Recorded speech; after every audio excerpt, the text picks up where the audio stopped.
for a second now. Catch my breath. Yeah, I gotta slow down. Cause when you're near, everything that I planned just goes away. We said that we were gonna take it slow, move carefully, and give it time to grow. We said that we were gonna wait, but I just want it right now. I just want it right now. I just want it right now.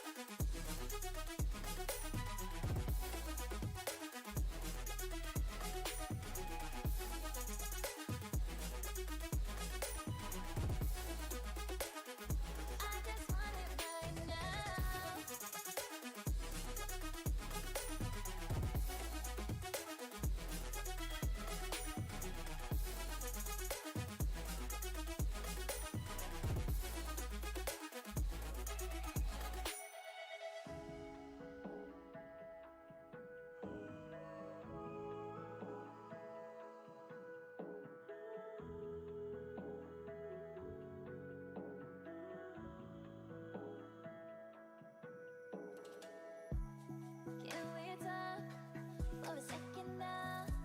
Communicate before we break down. Cause recently, so much been standing in the way. And we've been caught up in the flow. Don't you think that we should know where we're going and if we're doing it right? We said that we were gonna Alright guys, we are about to start for real, okay? So, let me go ahead and show you what we're dealing with, okay? So, we're dealing with a couple of things here, and this is the main stuff for tonight. A little bit of copium on the tier maker logo, going over the Azure Blade, but whatever. We get to talk about a lot of stuff, and you might have a little bit of issues with some of these things, some people might not like agree a lot with certain picks here. But apart from like minor nuances, for the most part, this is pretty accurate, okay?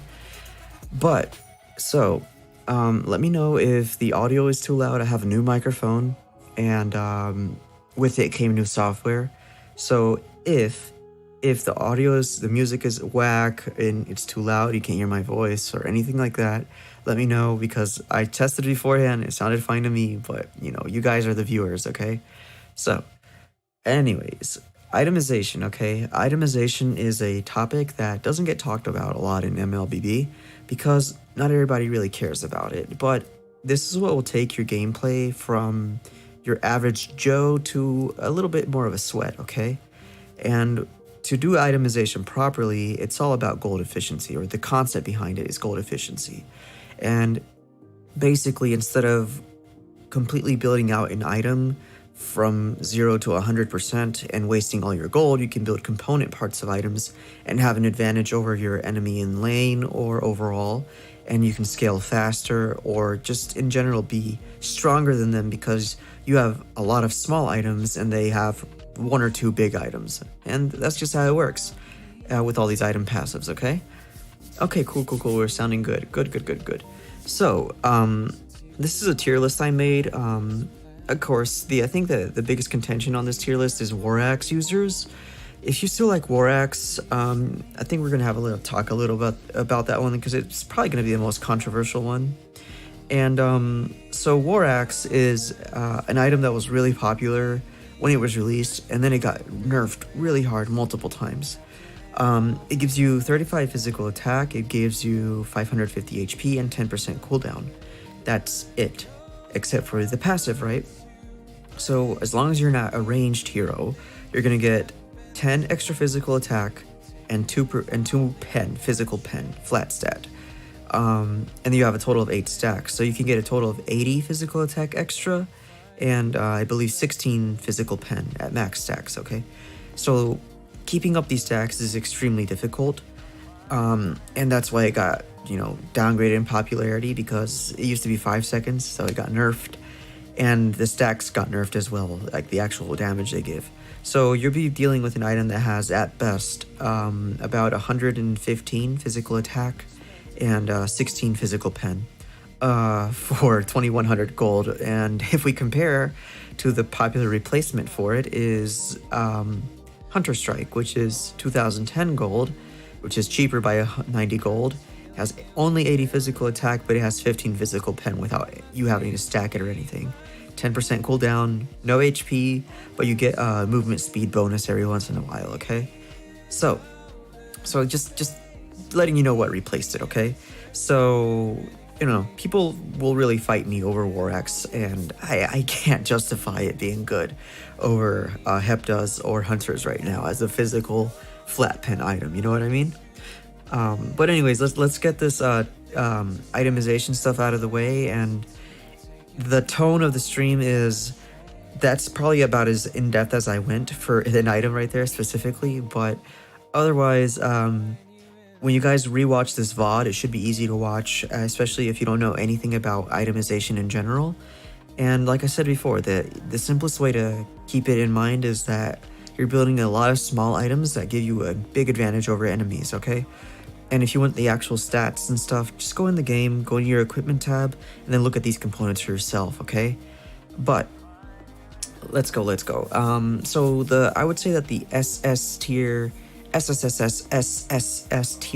if you have no other item in this range, I could have made another one like a row above, but then it would have just made the image compressed. So I would say that in your early game stages, we're going to have to say that the best in slot is going to be your Elegant Gem, I believe it's what it's called. Let me double check because I don't want to cap. Yeah, it's Elegant Gem. If you looked at the newest Guzhin video for the revamped Guzhin, this is what he's holding in his hands actually, okay?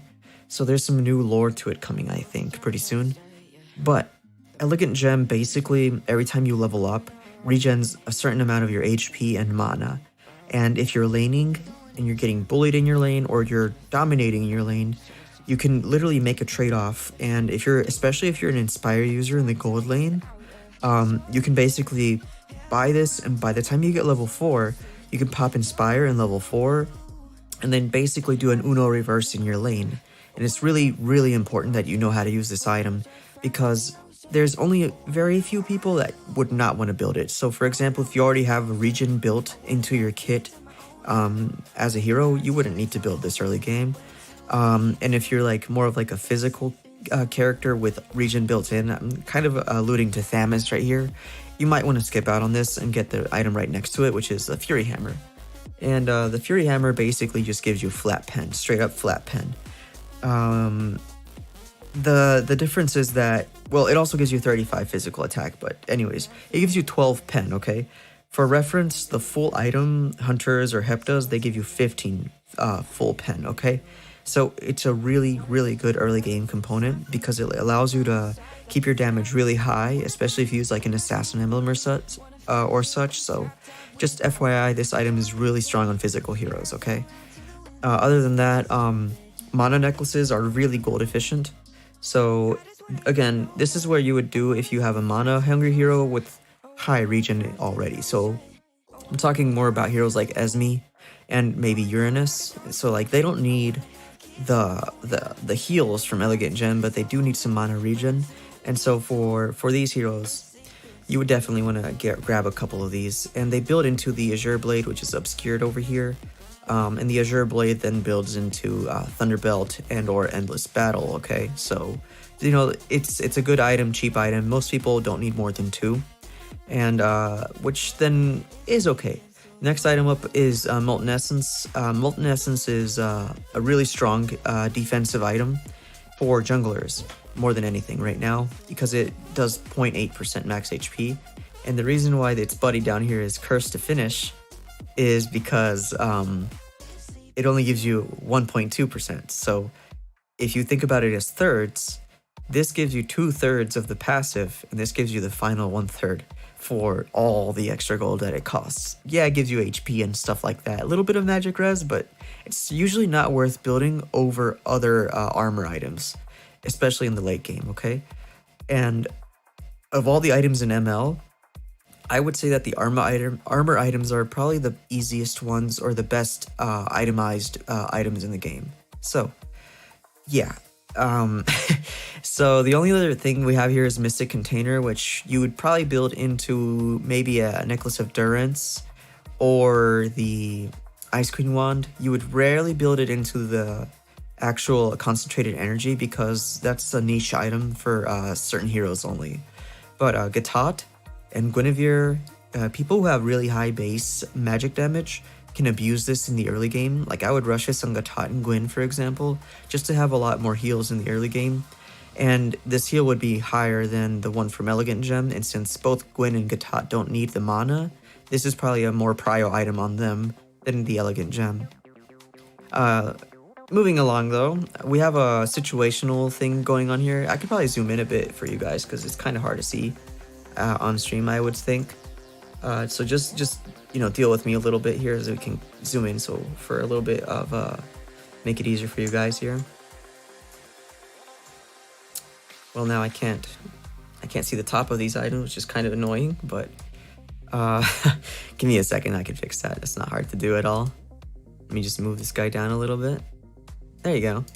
So I think we'll work like this for now, okay? Let me actually zoom out a little bit so we can see some of this. There you go. So again, we're still in SSS tier over here. Dreadnought and steel leg plates, okay? So for these two, the way you decide which one you're doing is if you're fighting people that do... Let me double check because they keep on changing it from physical to basic attacks here. And it's annoying because you can't always remember. Yeah, skill. Right now it's on skills. So right now it counters Fanny, okay? So if you're getting bullied by a Fanny, build this and this, actually, because Fanny's kind of broken. But anyways, if you're fighting a skill caster type physical hero, build this. Do not build it against Ling, because Ling doesn't get affected by it. Back in the day, people recommend this for Ling because they used to proc on basic attacks, but not anymore. So, in my opinion, if you're dealing with any kind of skill caster physical hero, build this. It'll help you survive. It reduces their physical attack, gives you some armor, etc., etc. It's really strong early game. And the steel leg plate is a new item, but it's really strong too. And this is what you would build if you're dealing with any type of just normal physical damage dealer that's building, guess what they build early game? This thing right here. So if your enemy is good at itemization, they'll probably rush this. But if you're better than them and you see that they're starting to build this, you can rush this and completely deny this. And then you can build it yourself. And unless they're really, really, really smart, they're not going to build this. They're just going to go straight into more damage items. Usually that's how it works. Yuzong, but Malefic cut armor to half. Actually, guys, I want to talk about that a little bit. So the way Malefic works nowadays is not how it used to work, okay? Malefic used to not really pair nicely with flat pen items. Nowadays, it really does. But Malefic versus BOD is a dicey situation. And the reason why is because Malefic will help you more in general against tanky enemies, right? That's the whole premise behind it, right? But if you want to do a Malefic Roar and then still build flat pen, you can do that. And what that'll do is Malefic basically, the way the damage calculator works is it kind of sort of acts like a debuff. It's like the enemy technically only has a lower amount of penetration, of which then your flat pen then applies after. So, oh, Julian's okay. Yeah. Good luck at school. Yeah, definitely. Keep your priorities straight. You can always watch the VOD, okay? So, but yeah, Malefic Roar basically works by, in a sense, reducing armor, even though it's not a debuff. You can't purify it. But in terms of math, it works that way in the formula. And so the only reason you would not build Malefic after your flat pen items is if the enemies are too squishy. And too squishy equals less than one armor item or less, okay? And amongst multiple enemies. So like if you're fighting all of these enemies and they all have one armor item, do not build Malefic, okay? If they have 2, then you can start to justify building Malefic. But that's generally how it goes. We're in tank meta, so, you know, pen into Malefic is not a bad idea, okay?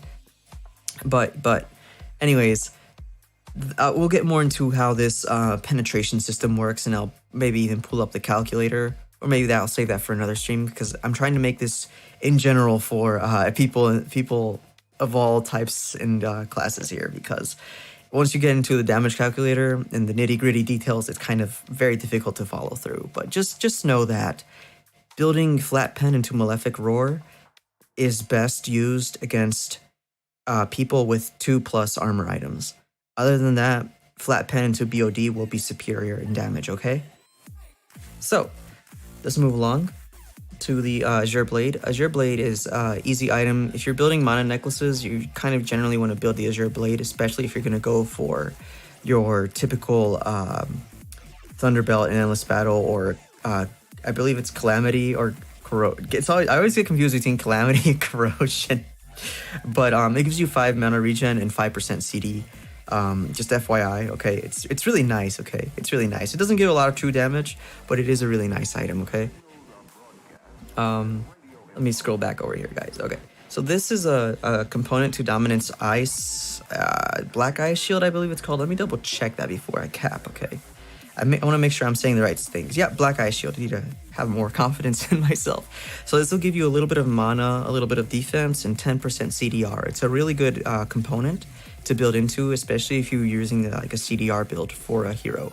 And why would you not want to finish it, right? Because Dom Ice actually takes the component of Black Ice Shield and then the Steel Leg Plates, right? And then once you actually build Dom Ice, which is one of the strongest items in the game, then you have like an area around you of, you know, heal cuts, healing reduction, 50%. It's really strong. But yeah, then we move on to if you're fighting some like negative armor shred people like Harley or Sylvana or related, Eudora, and they're bursting you with magic, even Gush, and anybody that builds Genius One in general, which is basically everybody, they will shred you, okay?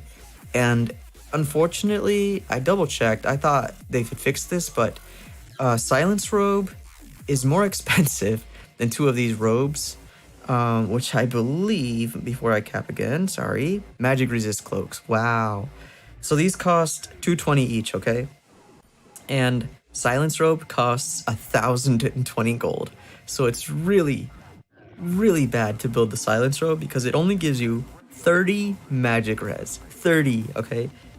And you get 18. You get 18 from this. You know how tragic that is? Like, that's insane. Like, just buying 2 of these, you get way more. I mean, it's not a lot more, but you still get more. You get 6 more magic res. And that's insane, okay? This one's more under the radar. This is called the Hero's Ring. It's a really simple item, okay? It's super simple. The way it works is it just gives CD and like 100 HP, 150 HP. I don't remember exactly, but basically, if you're gonna build into Oracle, is the only time you'd build this, and that would be a niche item. But it's very cheap if you're just looking for that extra 5 CD and you don't want to build anything crazy. This is really nice. And then we move on to this Vampire Mallet. This is borderline niche, but also very, very strong in the early game if you have wired your emblem to have high regen, which you would do on heroes like Ruby or Alucard, okay? So this is a very, very strong item on them in the early game. It's comparable to the Fury Hammer. So actually for those heroes, it's very, very nice to have rushed, this for regen, and then this for flat pen immediately.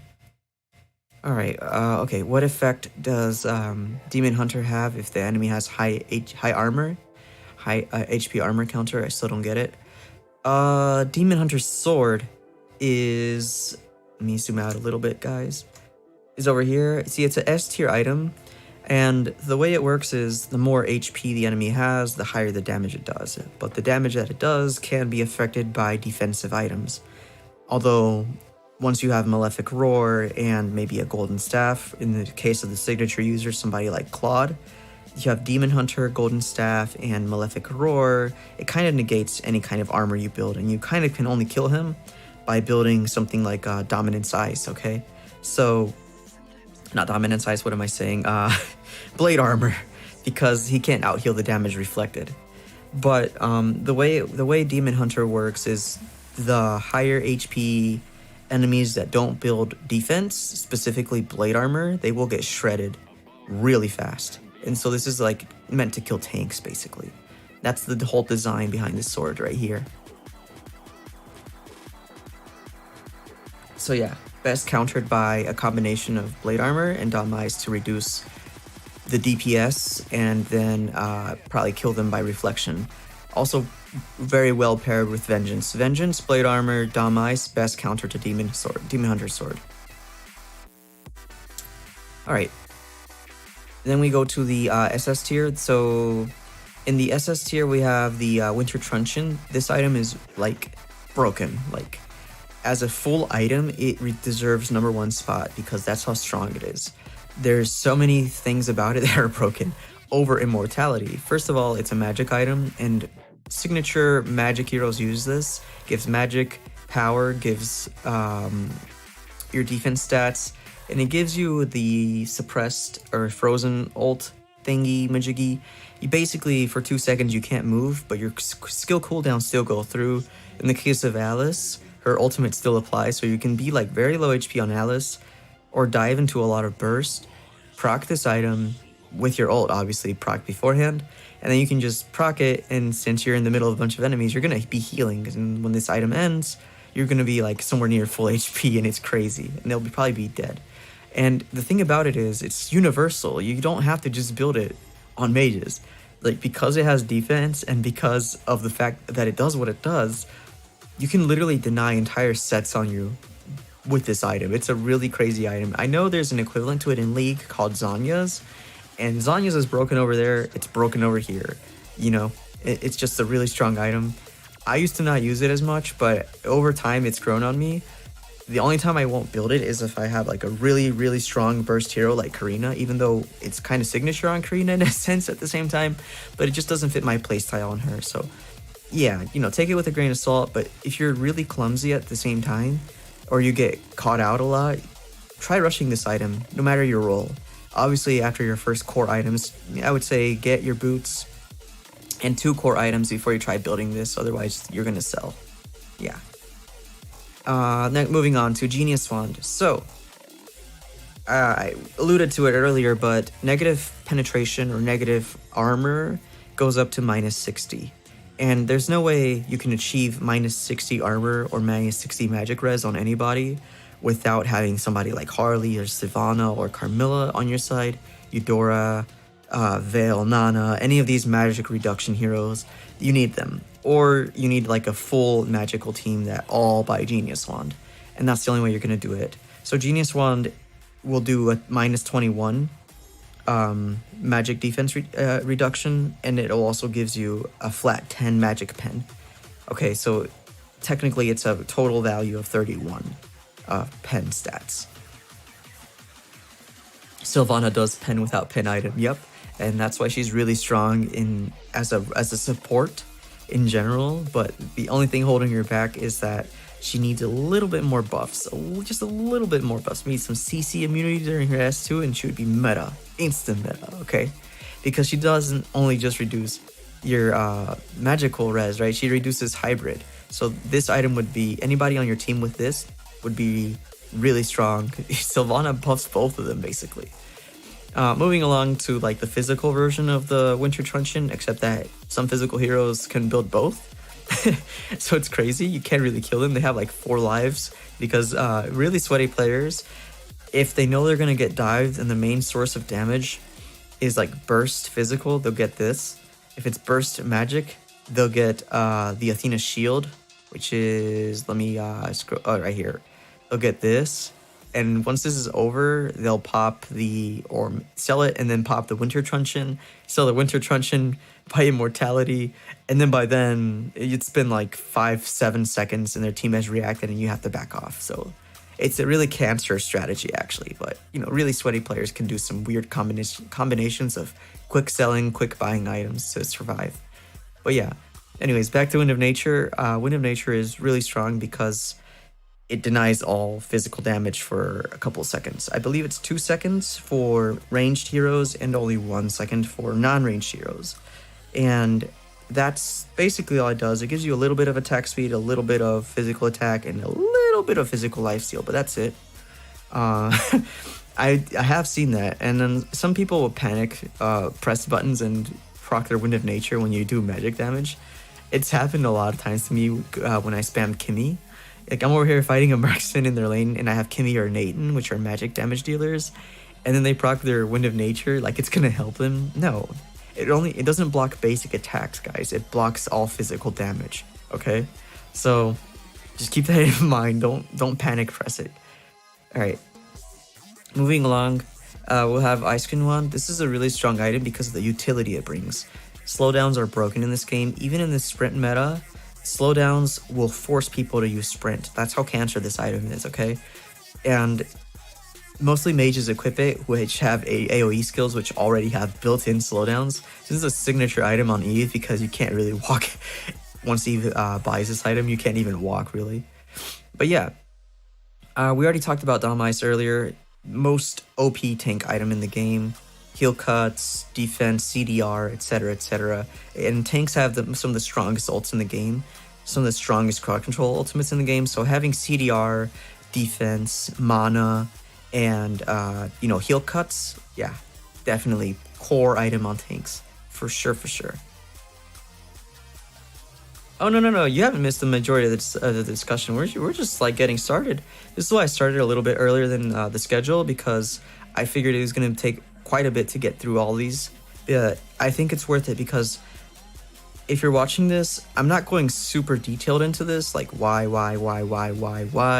This in this scenario really wouldn't build this, in that scenario really wouldn't rush this or that. Like, I'm not even telling you in what scenarios you would rush something over another thing. I'm giving you guys a very broad overview of this, and there's just so many items. But there's also once you get down here, it's gonna get easy because I just say dog water. But yeah. Oh yeah, wait, what are we talking about? Cancerous on Chang'e? What is? Oh, the Ice Queen? Yeah. Chang'e is another, basically most mages will use it, except for like burst mages, like Veil. Even then, Veil would use it if you build him for burst, which is awkward.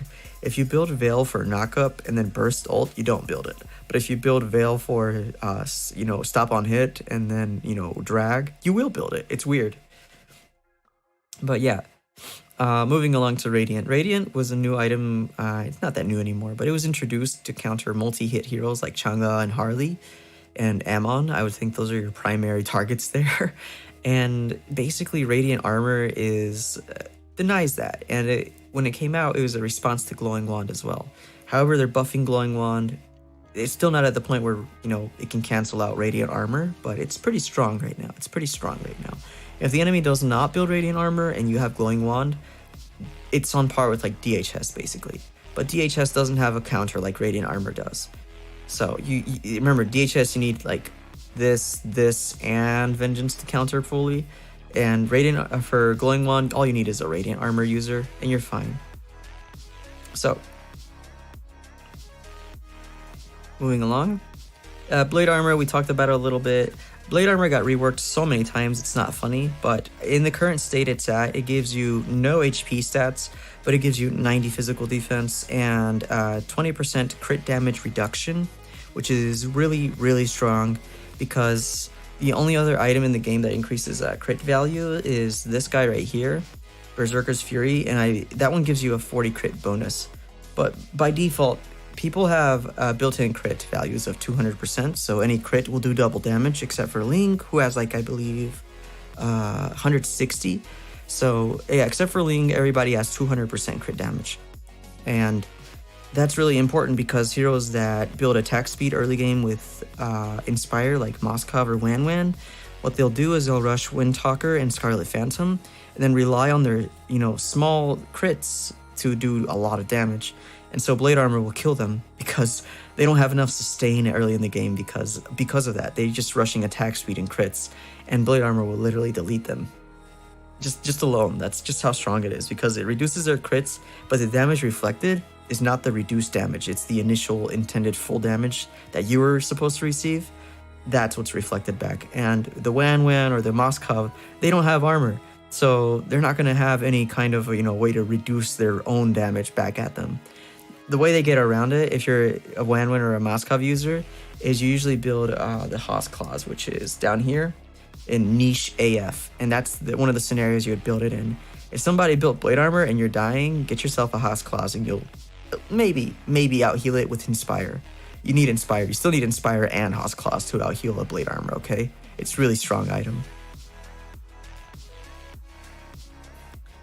Let me read a little bit of the chat now. Okay, so Yuzong says, carry sucks for my tanks. Yeah, carry is meant to delete tanks. That's just the way it is. So how good is crit on Alucard? Crit on Alucard is really good, but it's not as good as Flat Pen and a Burst. You have to realize that a lot of Alucard's damage comes from his skills. If you land his S1 and his S2, that is most of your damage. Then you wouldn't really need to worry about having a lot of basic attacks after that. Yeah, your basic attacks matter, but it's more important to know that you have Flat Pen and like BOD on him. So I would say for Alucard, if I were to personally build him, which we'll get into later, we're gonna go and make a bunch of builds after we're done with this itemization stuff. We're gonna go through all of these meta heroes, make some builds for them, talk a little bit about the build logic behind the builds, and then if there's a couple of heroes you guys request, we'll go ahead and make some builds for them too. So I think Alucard's gonna be one of them actually. So let's go. Haas Claws is really good on Alucard because he converts this, he converts that to Spell Vamp, and or some of it to Spell Vamp, and some of it to just Lifesteal. You do know that, right? Like, it's really strong on him. Especially, I would say late game. The logic behind getting Haas Claws, though, is you don't get it early game. You need to get it later in the game because you need to be doing damage in order to heal from the damage you deal. If you're doing, like, 300 damage, you're not going to get big heals. But if you're doing, like, 1,000, 1,200, then you're going to be healing for a lot with that item, okay? Endless is better? No way. There's no way it's better. No way it's better. Haas Claws? Nah. It's impossible. Especially on Alucard. I know you're relying on this true damage thingy right here and the CDR it brings, but damage-wise, DPS-wise, if your intent is to burst an Alucard, if your intent is to sustain prolonged fights, your crits build with Endless Battle is going to be better. Although your burst with Haas Claws is stronger than that build, okay? Just FYI, letting you know. Alright, let's move back to this, okay? So, now that we're back to these items up here. Yeah. Oh, Yuzong, we'll go over the Alucard build later, okay? And if you have to go off the stream, you can just check the VOD, but, and you scroll around, but you'll find it. Alright, so Necklace of Durance, okay? Necklace of Durance is a really strong item. Why is it not stronger than, let's say, let me find it. Where are you at? Where are you? Where's the Sea Halberd? Oh, there it is. Why is it not as good as the Sea Halberd if they're supposed to be counterparts to each other? Or why is Sea Halberd not as good as it? Well, simply put, it's better. Magic bias. No, in all seriousness, what it does is it gives 10% lifesteal and 5% CDR, I believe, and some magic power, and then of course the life drain effect on any basic attack or skill damage. So this item is really strong for your mages or your supports that don't want to build their Dom Ice, It's kind of dumb not to build Dom Ice on your supports, but if you're really like a backline type support like Florin, yeah, this can come in clutch. But yeah, really good item. Now, next one is Glowing Wand. As I said before, this one's coming back up in popularity. What Glowing Wand can do is prolong the effects of Genius Wand, which is a debuff. So if you're walking by somebody and you punch them with a skill, you come back 1 second later and they'll have max Genius Wand stacks on them. So it's a really good item. I like it a lot. And while it's burning, any debuff type effects will basically stay on the target for that duration. So Ice Queen, Genius, Necklace of Endurance, all these negative effects will stay on for the duration of the burn. Negative Pen plus Glowing Wand is OP, yes. This is a really strong combination because the Glowing Wand will do currently, I believe, maximum 2.5% of the enemy's max HP as damage every second, I believe, every tick, every second. But yeah, it's basically like a DHS of the magic items, and they're working to make it on par with DHS. So if they get this on par with DHS, look at this, it's already higher than DHS, and it's not even an equivalent of it yet. So when they get this to the level that DHS is at, it's gonna like just shoot up right beside Genius Wand. But yeah, this is a really strong item. I really like it. And what they've done with it, it used to be really broken, like really broken. Like you could proc it like 5 times on one person, so it'd be like a burst DHS thing. But then they nerfed that, and then they made it really bad, and then they're trying to rebuild it right now. So yeah, Genius Wand and Glowing Wand Supremacy coming back into the meta. All right, so Divine Glaive. Divine Glaive is superior to your Malefic Roar because let me just show you how easy it is to make my argument for magic bias. Magical heroes have the same magic pen stats on their emblems as physical heroes do. Then they have this. There's no physical equivalent of this. This is magic or arcane boots. 10 flat pen, okay? Physical heroes, they have this guy. Fury Hammer, 12 flat pen. And these guys each give 15 flat pen. This item right here gives 31 flat pen value. 21 as a debuff, 10 as a buff. So with this, that's 41. 41 versus 15, or 15 again. Just 2 items, literally. So this is why Divine Glaive is better, because like I said before, the way percent penetration works is it kind of sort of applies as a debuff in the calculation, but not in game. You can't purify Divine Glaive or Malefic Roar, so that's why it's OP. But yeah, Divine Glaive OP. The only thing I would say that Divine Glaive has that's not as good as Malefic Roar is that Malefic Roar, you need one of these Legion Swords to build it, and then that's it. It does not give you more physical attack than a Legion Sword, it's the same, but at least you only need a Legion Sword, right? For the Divine Glaive, you do need, let me move over here a little bit.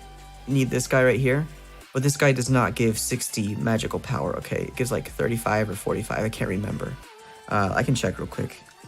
45, it's 45. So yeah, just FYI, Divine Glaive is better. The only part where it's worse is building up to it, that's it. Middle finger to magic. Magic bias is real. This is the only saving grace we have, and I think it's getting buffed on the advanced server pretty soon, but this right here, if you don't build this and you're dying to magic, yeah, you need it. Gujin is so strong that you can build every single magic res item in the game, and he can still, if he lands his full combo, one-shot you. That's how strong magic bias is. So, yeah, Athena Shield is one of the few remaining items from the glorious times. Back in the day, this was really strong. 50% DR when you get low on HP. Nowadays, we only have Athena Shield left. And Athena Shield left is only 25% DR, and it's only for magic damage. So pain, it's still a nerf version of what it used to be, but if you're dying to burst, and people that are using negative magic res, which is basically any mage or this meta, this is what you need to rush. The only exception to this is if you're fighting Ammon or Harley or Kimmy. Ammon, Harley, Kimmy, Chang'e, all those multi-hit heroes, better to rush this Radiant and then get your Athena's Shield. You're still going to need both. If you're fighting magic heroes and you want to not die to them, you're going to need to take both. Now, if you have a different way of sustaining, like being a Moskov or a Wan, you know, and you're sustaining based off your high attack speed regen, you're still going to need one of these items, okay? So just make sure you know what you're fighting. If it's a multi-hit hero, get your Radiant Armor. If it's not a multi-hit hero, then get your Athena Shield, okay? before Esme Athena had so much shield. Yeah, and the old Athena shield actually gave a literal shield. So Esme would be so broken with it. So yeah, just FYI, you couldn't even build it basically. Like if you know, Esmeralda does magic damage, and your counter to her, because Radiant didn't exist, was Athena's shield. But you couldn't build it because Esme absorbed shield. So it was like Esme was so cancer. That was Esme's meta back in the day. Cancer hero. Sky Guardian has risen back to popularity. It used to be garbage, but with this tank buff and stuff, this is a really strong item. Signature users of this item are basically anybody that's a tank jungler right now. But specifically Masha can really abuse this because it's the highest HP based item in the game, and it has regen out of combat. So the ability to not go back to base to regen your HP is broken. That's why Elegant Gem is so broken, because you don't have to recall to get your HP back. Yeah, same logic here. So Hylos or Balman jungle, how is strong? What? But alright, moving along to I'll let you explain that in a little bit, but yeah, moving along to the Brute Force. Brute Force Breastplate is it's a really strong item. It's SOS tier for a reason, but be very careful when you build this hero. Make sure you build it on someone who can actually abuse the movement speed, okay? Who is strong, Hylos or Balman jungle? Oh, who's stronger, Hylos or Balman jungle? Balman, because he can secure objectives better. But anyways, back to the Brute Force. Please build this on somebody that can actually use it. Heroes like Benedetta, for example, signature user of this. Don't build it on somebody random. Please don't build it on your marksman. There's better stuff for your marksman. This is better for your marksman. This is better for your marksman. Two of these are better for your marksman. Please don't build this on your marksman. Like, you want the mobility on your marksman. Please get yourself a Wind Talker. Okay, let me find your Wind Talker. Right there, see it? That gives 40% attack speed and then 20 movement speed. Okay, please do not build this on your marksman. The only exception to this, if you're building it on a marksman, is if this is your hybrid answer to the enemy's damage. So if the enemy has a good amount of balanced damage, both physical and magical, and you have movement speed built into your marksman. I'm being very specific here. If you have movement speed built into your marksman works by kiting. So for example, Carry, Irithil, Nathan when max stacked, or Claude. If your marksman is based on kiting to do damage or moving around really fast, then you can build it on your marksman. But don't build it on Wan Wan, for example. I've seen this on Wan Wan so many times, and it annoys me because her movement speed, which is basically her hopping, is based on attack speed. Not this. Pain. Yeah, you build it for carry tank. See? Yeah, good example. Very good. And if your marksman is like a skill type hero, skill caster, like Granger, see, Granger can abuse this too because he has a mobility built in. But don't build it if your hero doesn't have the kiting. If your hero does not do damage by kiting, don't build it. So yeah, like this right here is like Granger's core items basically. Which is, let's talk about that actually. So the reason why Hunter Strike is above Hepta's is because most scenarios you'll benefit more from the movement speed than Hepta's extra damage. There are exceptions to this, which is if you deal burst damage.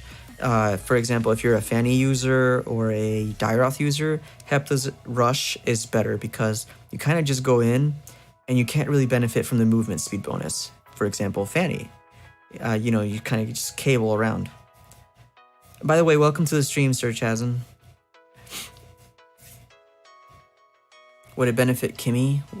Which one? Which one would benefit Kimmy? Are you referring to the Brute Force or are you referring to the Hunter's Strike?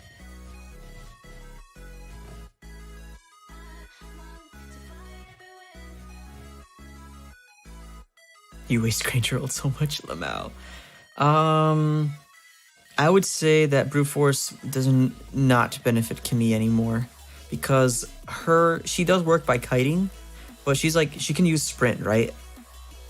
And her kiting isn't based on how fast she moves. Usually it's about how fast she slows you down. She's a signature user of Ice Queen Wand instead of Brute Force. I don't think it's bad on her, but if someone's going to catch you, it's going to be an assassin. And those deal burst damage, so I'd opt for this Athena Shield if it's a magic assassin, or this Wind of Nature if it's a physical assassin, or even Winter Truncheon. These 3 items right here are better on Kimmy, because that's the only way you're going to catch her. Ambush, or, you know, isolation and chase. Alright.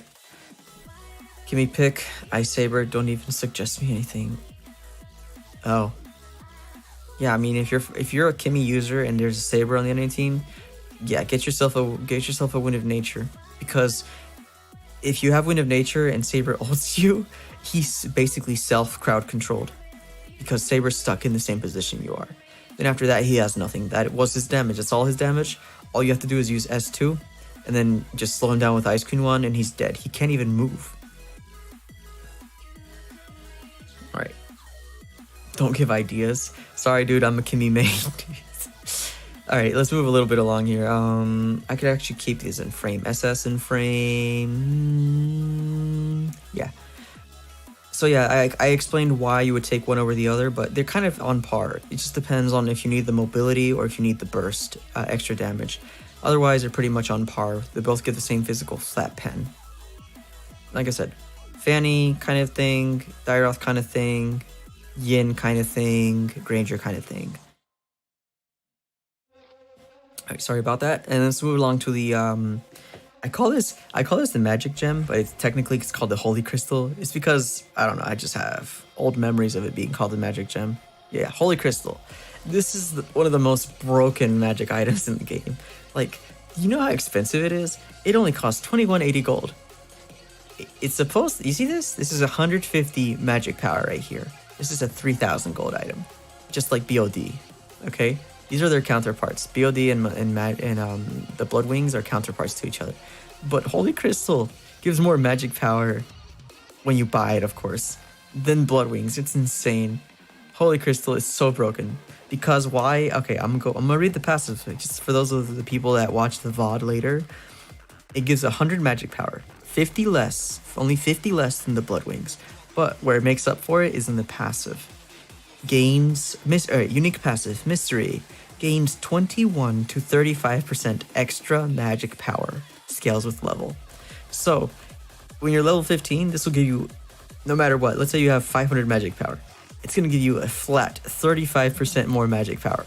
How much does that translate to? 35, that would be 175 extra magic power. Boom. Like, is that not broken? Is that not broken? And then, like, if you combine that, it's usually combined with items like this Calamity, a Reaper. So it increases the true damage of Calamity Reaper more than Blood Wings would. That's crazy. That's crazy.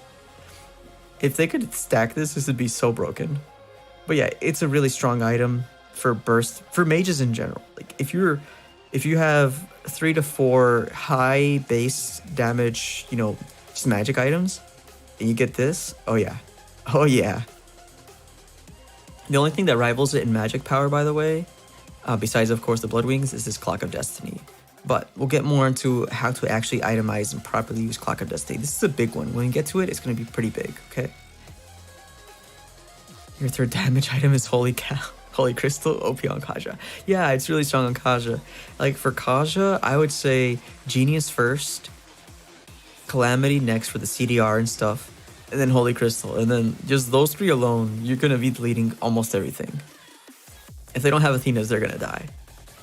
And then just build Glaive after that if they have Athenas, and then they're dead. It's crazy. Alright, so let's move along to these boots, okay? So in the S tier, we have the boots. This is the Tough Boots, if I'm not mistaken. Yeah, Tough Boots. So this gives your magic res. These right here, the Warrior Boots, they give you physical defense. Sometimes it's still better to get these magic res ones because, you know, magic bias, but they also give resilience, okay? And resilience is something that's not talked about a lot. except for like in the pro leagues, or if you're a really old player, you know about it. But otherwise, resilience is not really something that people talk about a lot, so I'm going to give a really quick rundown on it. The more resilience you have, the less amount of time you get crowd controlled. So if you have 100% resilience and you get morphed by a Molina from Nana, you're only going to be morphed for like a split second, like 0.1 millisecond. You're going to see it and it's going to go away instantly, okay? If you want to know what that looks like, just pay attention to any Baratz user. Baratz has built-in resilience, and Harith does too, but Baratz is more prominent. And so when you see a Baratz, and you see that, you know, your crowd control skills aren't really affecting him, that's because he has resilience built in, and if he builds these boots, it's basically almost impossible to stop a Baratz. Normally I use tough boots on my builds unless they don't have any CCs. I have an exception for that. Like, if I'm dealing with a lot of cancer CC, I'll build it. But the only time I wouldn't build it is like if I'm trying to abuse the negative magic res or negative pen. So that would be for exclusively this right here, the arcane boots. So if I'm building like damage Karina, I'll build the arcane boots over these. Unless it's a tank Karina. If it's tank Karina, then I get these, of course. But yeah, magic burst Karina, I get this and this early game, then this, and then this. Like I said, we'll go over the builds later. I have a lot of builds that I need to make, and I figured I'd show a little bit of them on stream, you know? You should get according to your lane. Not all the time. Not all the time. I think that it's more important to get based on the enemy team. Like, look at the enemy team comp, and, you know, look what's going to benefit you more. Is it going to benefit you more to have cooldown? Is it going to benefit you more to have defense? Or this? You know, it depends. But you should not be, in my opinion, you should not be buying your boots in your laning phase. A lot of people do it. You can buy your base boots. You know, I'm gonna have to scroll a little bit again. Sorry guys, got this. I have to zoom out as you can't see these boots. Yeah, these right here, just buy your base boots. You don't need anything else in the early game in your laning phase because of these items up here. It's better to get your base boots and then an elegant gem or a mallet or any like other, armor or something like that. But like, if you're fighting someone in lane, like let's give you a classic gold lane example, okay? You have your base boots because you want to get to your lane fast before the enemy, blah, blah, blah, blah, blah, lane prio, etc., high ground. If you're fighting a Beatrix, and let's say you're playing Clint, okay, just a typical scenario. If you both have boots, and then Beatrix goes and builds this right here, right? These are your warrior boots because she's building according to the lane, right? That's going to cost her a total of 720 gold. Both of you guys already spent 250. And sorry, I'm getting into a little bit of detail here, but it's important that you guys understand here.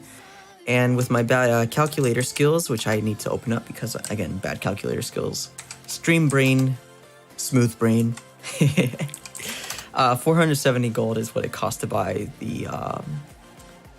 these warrior boots. 470 gold, okay? Now, by comparison, if you're fighting Beatrix, right? Beatrix is basic attack based. So you're going to be building these steel leg plates because they give the most defense stats, right? And it's cheap. It's really cheap. Steel leg plates, 45 physical defense. 45 for 530 gold. So it is a little bit more expensive. But when it's all said and done, you're not going to be taking as much damage as she's going to be taking. And even then, there is a unique passive on the warrior boots. They give you 22 physical defense, okay? Right? And you get, I believe, 25 extra. So, yes, she's going to be almost on par with you. Yes, is kind of a bad example. But, here's the thing. You have those steel leg plates. She's stuck with those warrior boots. If she gets ganked by anybody with magic power, she's gonna die. Meanwhile, you can have less crowd control time. And I don't know, I just find way more value over this because when you get ganked, it's usually with some type of crowd control. And if you have built both this and some magic res, it's very hard to gank you. It's really hard. It's just balance it. The only way you can do the inverse of that is if you build these warrior boots and then 2 magic robes, silence magic resistance robes, you know what I mean? I don't know. I just honestly believe that if you're if you're fighting somebody in lane, it shouldn't be your boots to prio over lane. Get these items. Get these items. Prio this in lane over anything else. Okay. Like that's my honest opinion there. You may not like it, especially those of you watching the VOD later, but it's really important that you tailor your boots to the whole enemy team, not just whoever you're fighting in lane, okay? You do pen on lane. Yeah, it's like, so if you're trying to outburst somebody and you have you have a magical hero, yeah, get this. They're gonna be building this. You have built-in pen, and then you can just build genius. Like, it's insane. All right, let's move along. So I basically gone over all the boots, and yeah, just situational, but build them based on either you're gonna build them to enhance your hero kit with your cooldown boots, which I believe are called magic shoes, and your arcane boots. If you're building these two, it's to enhance your lethality in your own lane. If you build the other two, which are your warrior or tough boots, that's gonna be if you're gonna do it for basically the whole enemy team. Whatever's gonna be focusing you. I would honestly base it on whoever can reach you in the backline more than anything.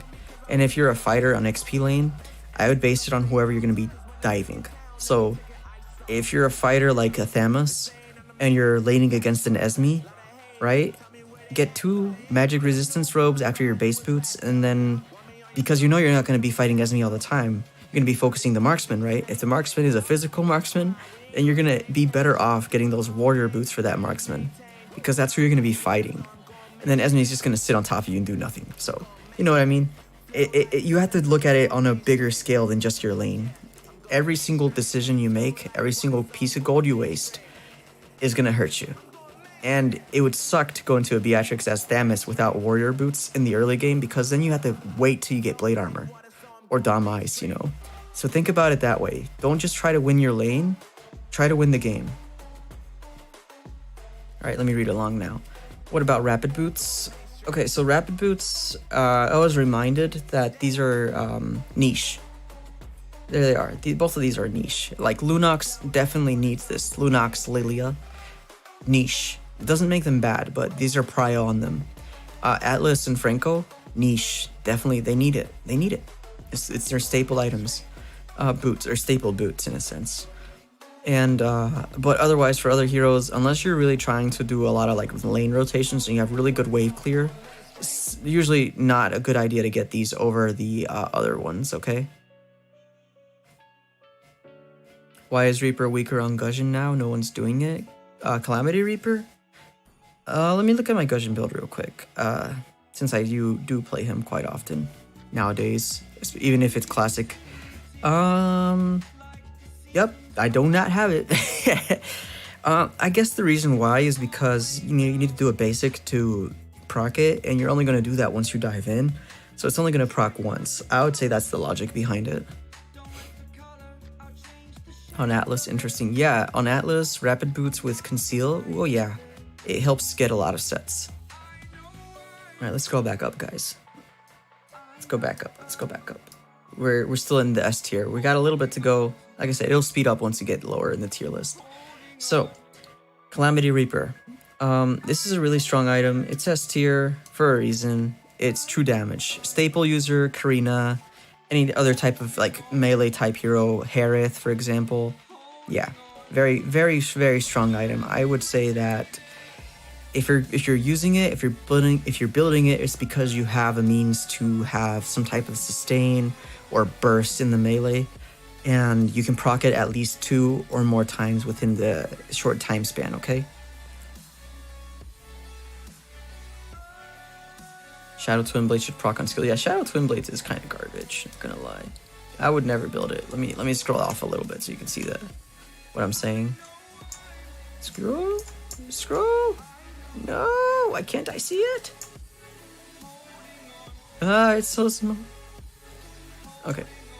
Does this help me? Please? No, it doesn't help, guys. I'm sorry. I'm so sorry. Let me try to move it again.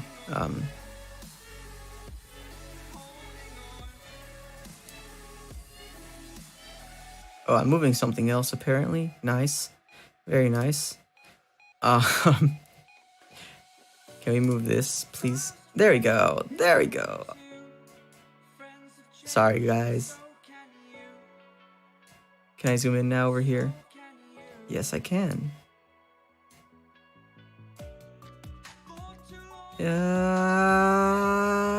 There we go. Can we see it now? Yes. Okay, I think this is better now. There you go. Never build. Never build tier. We'll get to this later, but I think these potions people can argue with me about. We already went over War Axe at the beginning of the stream, but anyways, I'm glad we can see things now. Let's move along. Yeah, Calamity Reaper, right? So yeah, just make sure you can use it. If you're gonna buy this, make sure you can use it. Don't just build it randomly, okay? I've seen some people with Kagura build it, meh. I've seen some people with Harley build it, meh.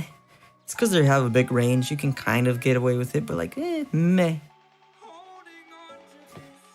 4x for Thamus. Are you doing it wrong? Yes, you are.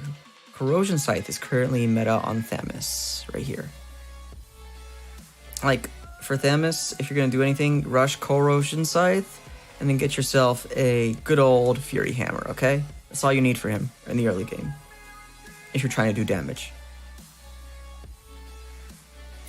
New Minstator will be so good. Oh yeah. Oh yeah. Have I played Martis recently? Just curious if you have a VOD with him. I'm not sure. I think I did, but I don't think it was on stream. I think I tried to play Martis. I may have a random Martis game in there, but I don't think my team did very well. Because SoloQ problems, you know. But yeah, I was trying to use them. But here's the problem I come up with in SoloQ with Martis is that I find myself getting kited by the enemy team.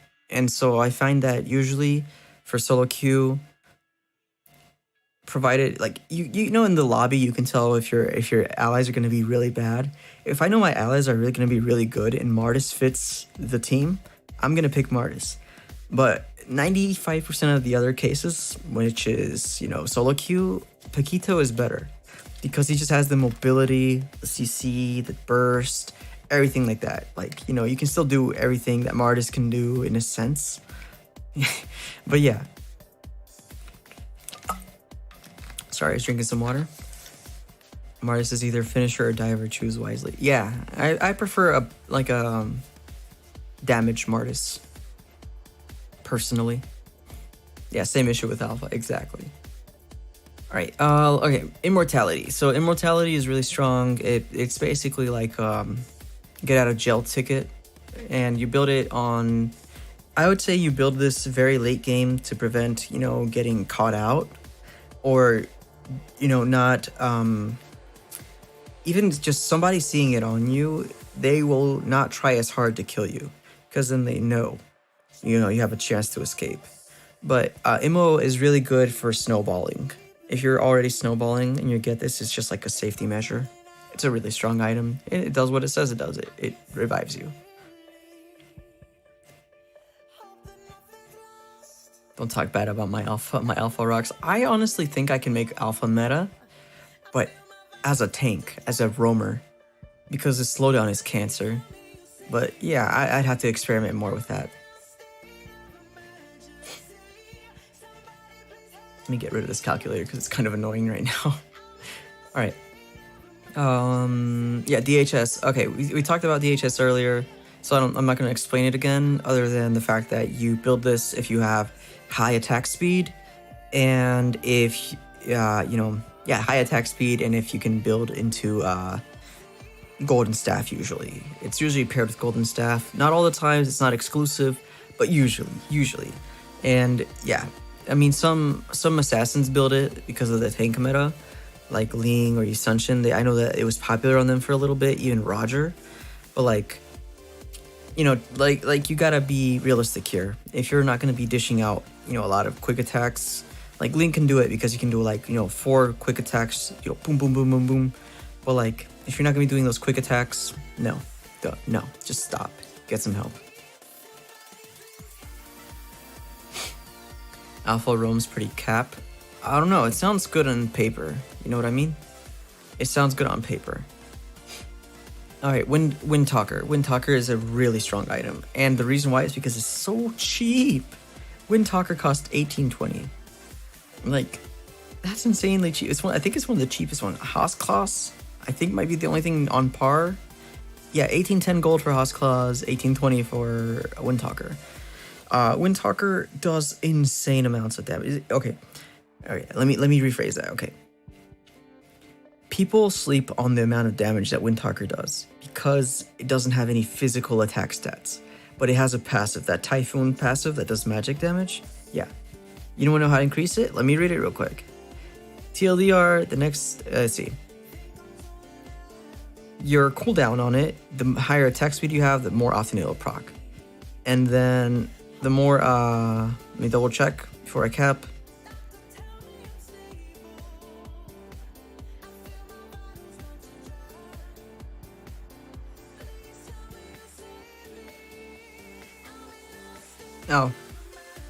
Oh, they changed it a little bit, but I believe it was crit. I don't remember if it was crit or not. Crit chance. It doesn't say it in the passive anymore. It's unfortunate, but TLDR, you can get like crits on Typhoon for upwards of 500 to 800 depending on your build. So if you pair it with like Scarlet, usually you may not have a lot of physical attack, but simply getting Wind Talker and Scarlet plus your own natural scaling on your hero is more than enough to kill somebody because they will crit, you know? It's just that strong. It's underrated, in my opinion, but yeah.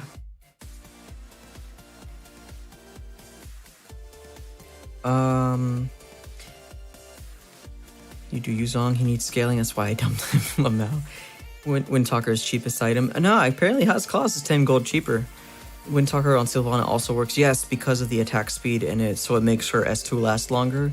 The only time it wouldn't work is if there's a lot of crowd control on the enemy team, and in which case, why did you pick Sylvana? You know what I mean? But yeah. If Warrox is bad, so what would be your best item for Barats? I would definitely, Barats is an HP based hero, right? Like, you're gonna be doing damage based on HP. So like, defense items, literally just defense items. And if you really need to go through some armor, defense items, and then you strap in a random Malefic Roar in there, and you're good. You can bypass Wind Chant with Wind Talker. Yep, and I've seen it. I've done it before. I've been fighting a Moskov with Wan, and we both proc Wind of Nature, but he dies because my Typhoon passive went through and crit for like 900 on him. It's crazy. Scarlet Phantom, these go hand in hand usually, by the way. Scarlet Phantom, highest attack speed item in the game once you proc that passive, okay? It's really strong. And it does also increase your actual physical attack a little bit. But yeah, just that's beside a little bit besides the point. But if you want to crit, you usually get this guy and this guy. The only exception is heroes like Clint. For Clint, if you get... Clint's like a weird guy. You need a burst, right? You need the burst. But you would only get like a Berserker's Fury on Clint. You wouldn't get these. I've seen Clint's build Scarlet, and it's annoying. Because then they just start shooting in place. You know, like, pew, pew, pew, pew, pew. And like... And I've seen it on Leslie too, and it's so annoying because you have to realize you might be shooting fast, but you're doing peanut damage, okay? The hero you're using isn't scaling, it doesn't have a high attack speed growth ratio. So they're gonna get, not benefit from this. It's annoying to see it. I don't know. I just don't like it when I see it. I hate to see it. Like, it's a meme. To me, it's a meme. When I see a Clint or a Leslie build Scarlet Phantom, I'm like, yeah. The only exception might be Clint. Okay, just a little bit of an exception to Clint. Just a little bit, okay? I can see one scenario where it might be okay on Clint. Just one or two. But Leslie, yeah, definitely no. Hell no, not on Leslie. Critting for 200 damage only, exactly. It's exactly. And then if they have the blade armor, yeah, good luck. Good luck. All right. Let's go into these late game items. These are really strong items in general, but they're usually build them after you build their components, so like Dreadnought and stuff. But yeah, late game, the strongest item, or I guess that people don't count once again, is the Rock Potion. But again, once you have your full build, regardless of the hero class, I think this is the best potion in the game because it gives you your HP and your resilience, and people just don't build it. Like, yeah, they want the red potion or the blue potion, or the game will recommend it and they don't care. But this Rock Potion is so good. It gives you 15% extra resilience and 500 max HP. So like, it's really good. It gives you a chunky amount of HP. It's really good on squishies that have low base HP anyways. And then, the resilience. If you already have this boot, right, these tough boots, and then you have this, that's 30% resilience right there. And so you're crowd controlled for 30% less than normal. So OP, in my opinion. Or if not OP, it's very worth. Very, very worth. It doesn't give CDR. It's unfortunate, but yeah. I think the one you're thinking about is the blue one, which is the magic potion. Yeah, 5% CDR. Alright. Moving along. Yeah, this is antique. Yeah. You basically need to build the full thing versus Fanny, because otherwise you're gonna die. Antique reduces the enemy's physical attack when a skill is cast on you. Okay, a skill attack that does physical damage will end up getting their physical attack reduced when they hit you. Okay. Then Thunderbolt is really strong. Late game has a slowdown AoE, true damage, blah blah blah blah blah, based on your max HP, CDR. Really, really good item, mono regen, all that. Twilight Armor, kind of more of like a damage item, but at least it procs with skills as well. Like, you don't have to like. It's easier to proc basically than Cursed Helmet or Molten Essence. It's a really strong item. It was stronger before, but they kind of nerfed it. It used to give 25 or 20% physical damage reduction like Athena's, but it no longer does, so pain. Lemon Boy Kev, welcome to the stream. Say, if the hero doesn't do crit damage necessary, like Brody or Mia clones, does attack speed benefit Brody still?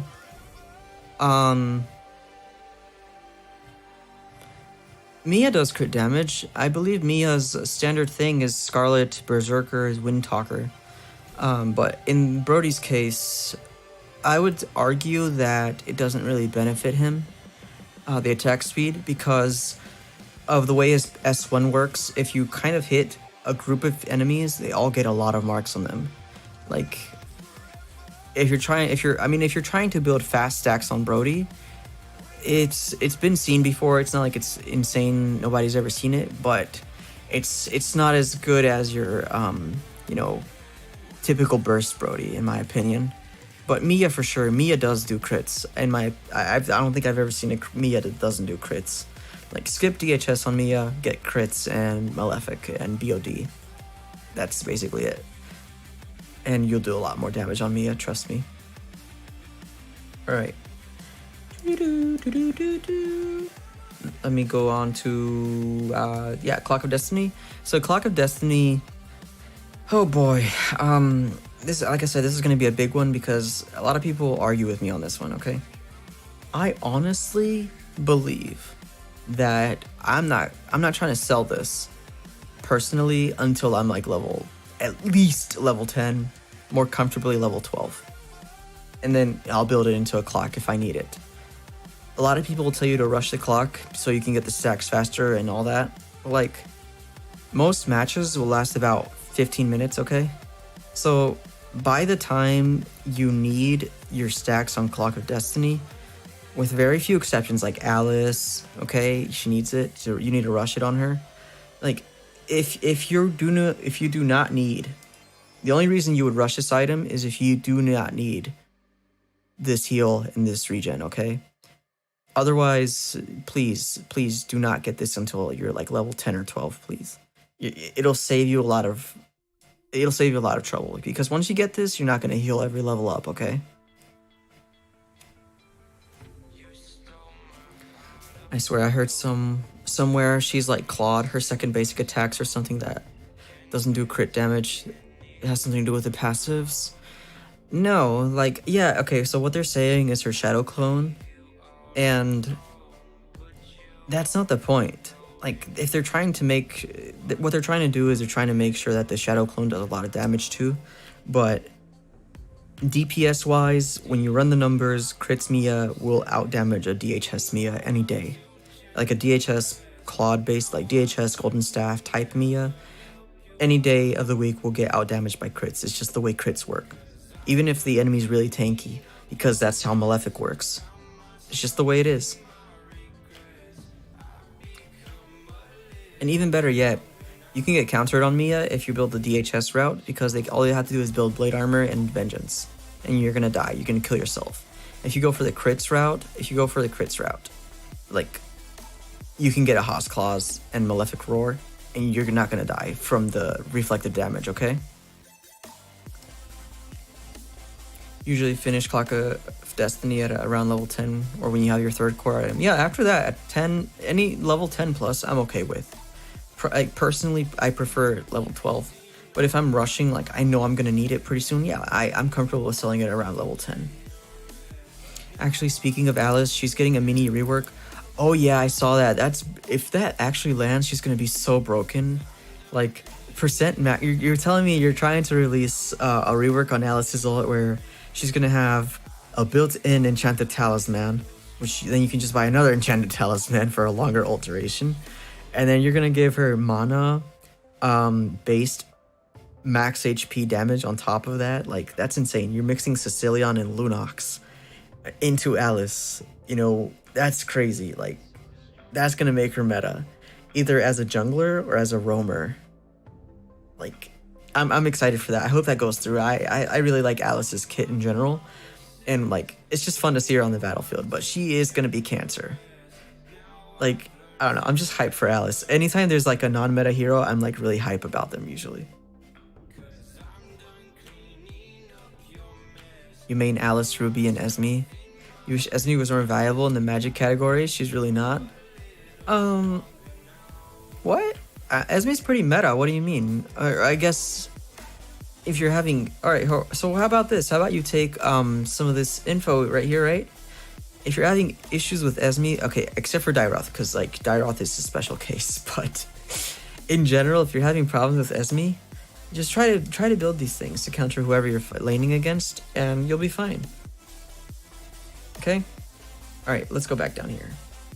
I guess Bloodwings is next. So Bloodwings is pretty simple. 150 magic power and 3,000 gold. That's usually how I remember it. Late game item, very situational. Usually people don't build this.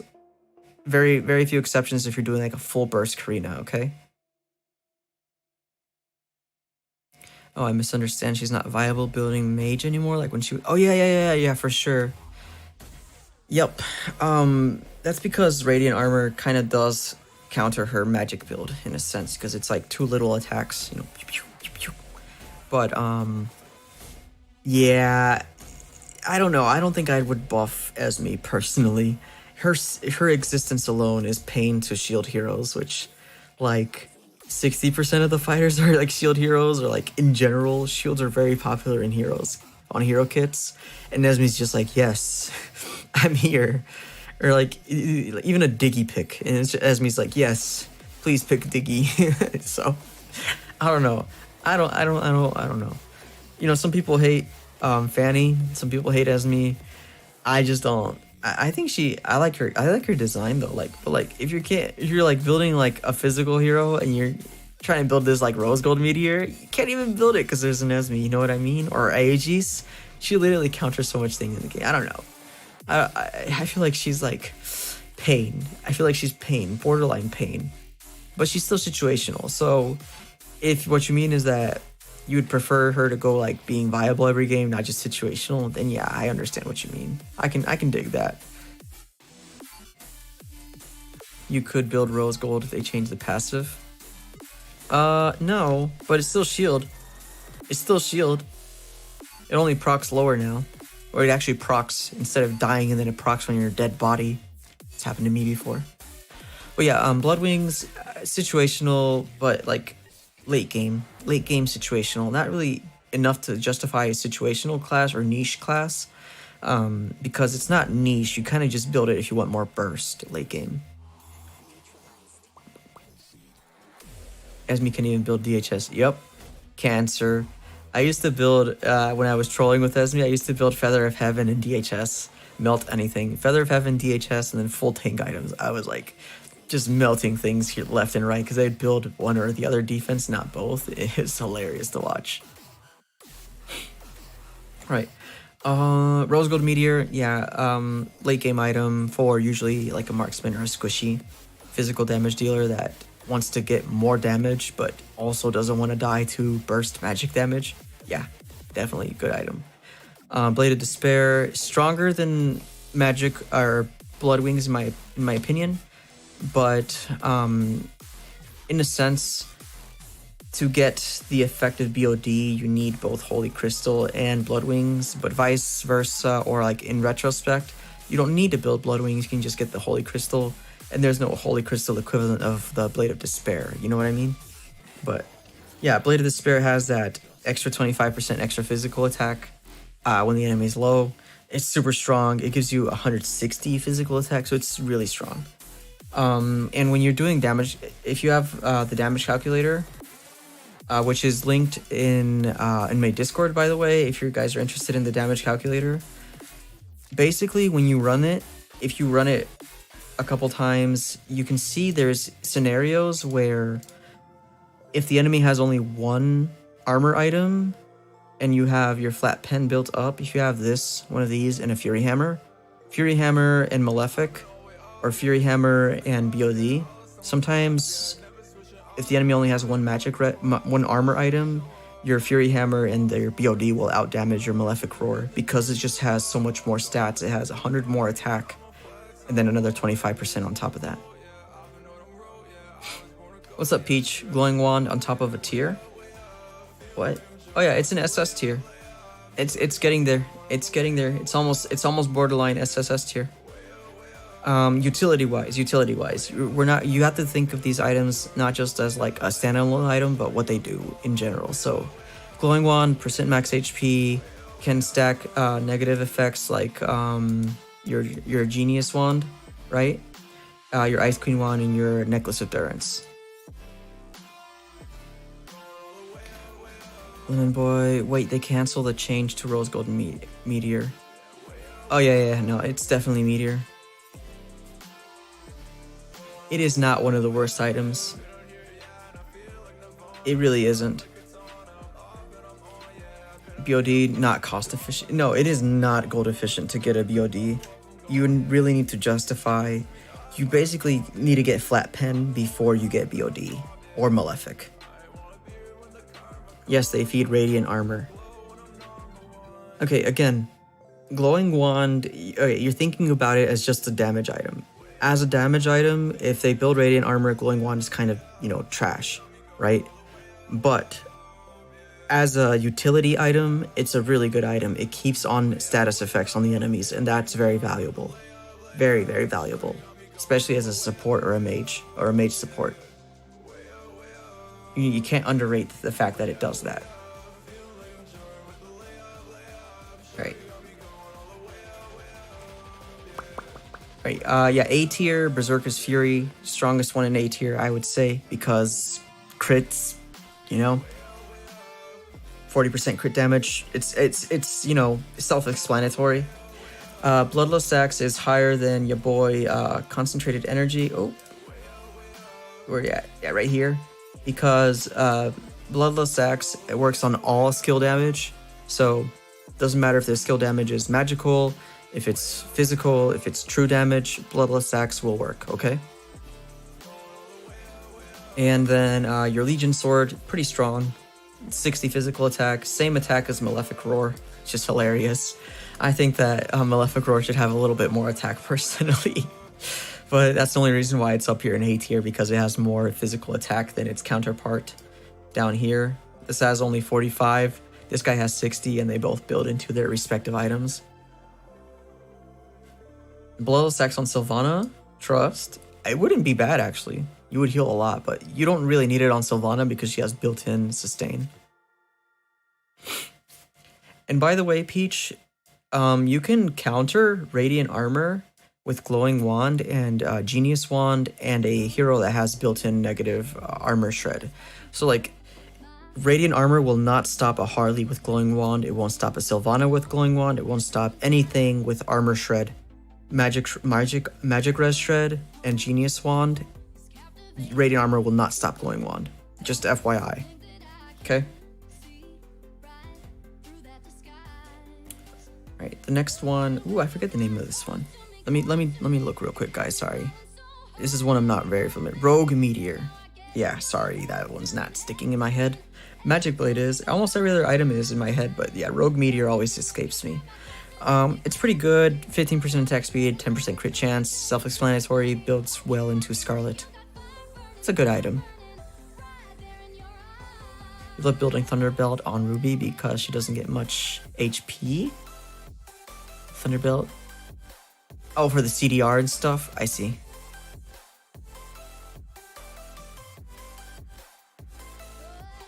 I see. Yeah, Peach, if you have a Magic Res Shredder, right? A Magic Res Shredder, and then Glowing Wand and Divine Glaive, you can completely ignore your Radiant Armor. It does not exist. Alright? Like, FYI, like, it will do its original intended damage and then a little bit more, okay? And you can verify that anytime in customs. You can deal 1 HP per hit despite of penetration. If you're not convinced, we can show you later on the stream. It's not that hard. I just have to equip a Layla bot with it. it's all I need. Alright.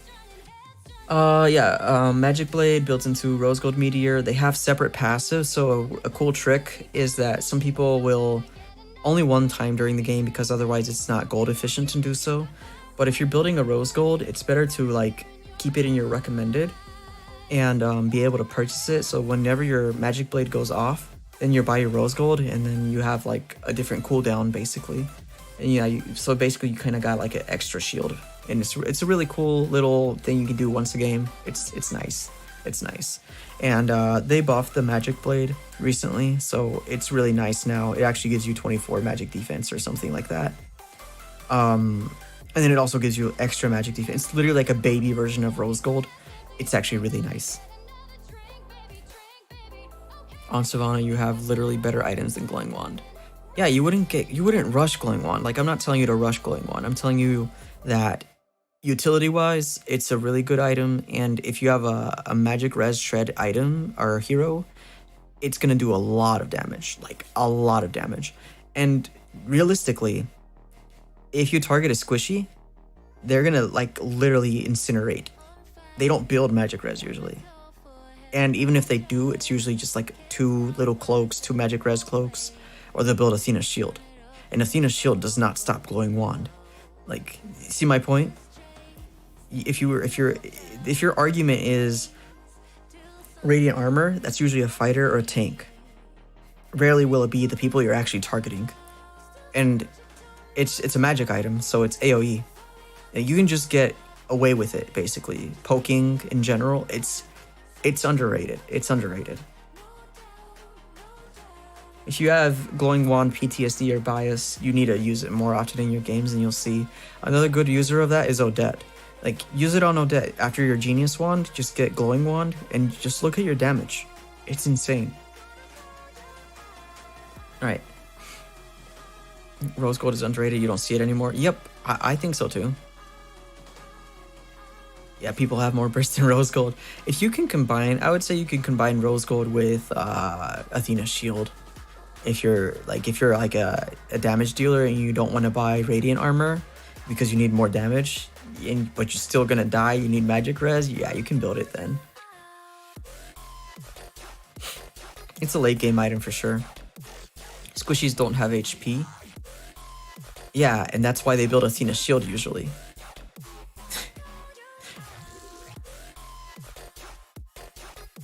Alright. Oh yeah, niche AF category. Let's go. Okay, so Haas Claws. Niche. Heroes that can usually abuse this are any quick attack speed marksman. I'm thinking Moskov, Mia, Wan, Irithel, you know, for the region. Bruno even. And also the lifesteal heroes, the classic Alucard and Ruby. Then we have the Enchanted Talisman. This one's more niche or slash required on heroes like Lilia, or in my opinion, Luo Yi, or, you know, related. I think Alice as well, but yeah. And on Odette, if they have Radiant Armor, you don't deal damage with Glowing Wand. If they have Radiant Armor and you have Genius Wand and Glaive, you do damage with Glowing Wand. Like, have you not tried it? Like, what you're saying does not match my experience with it. Alright. We're talking about battle spells next? Not really. That's not really an itemization thing. We're gonna do, after we're done with this tier list, we're gonna go and make some builds. They should add in an item that has a passive to block burst crowd control every 50 seconds of cooldown. Yeah, that used to be this guy right here, you know? Until it got nerfed.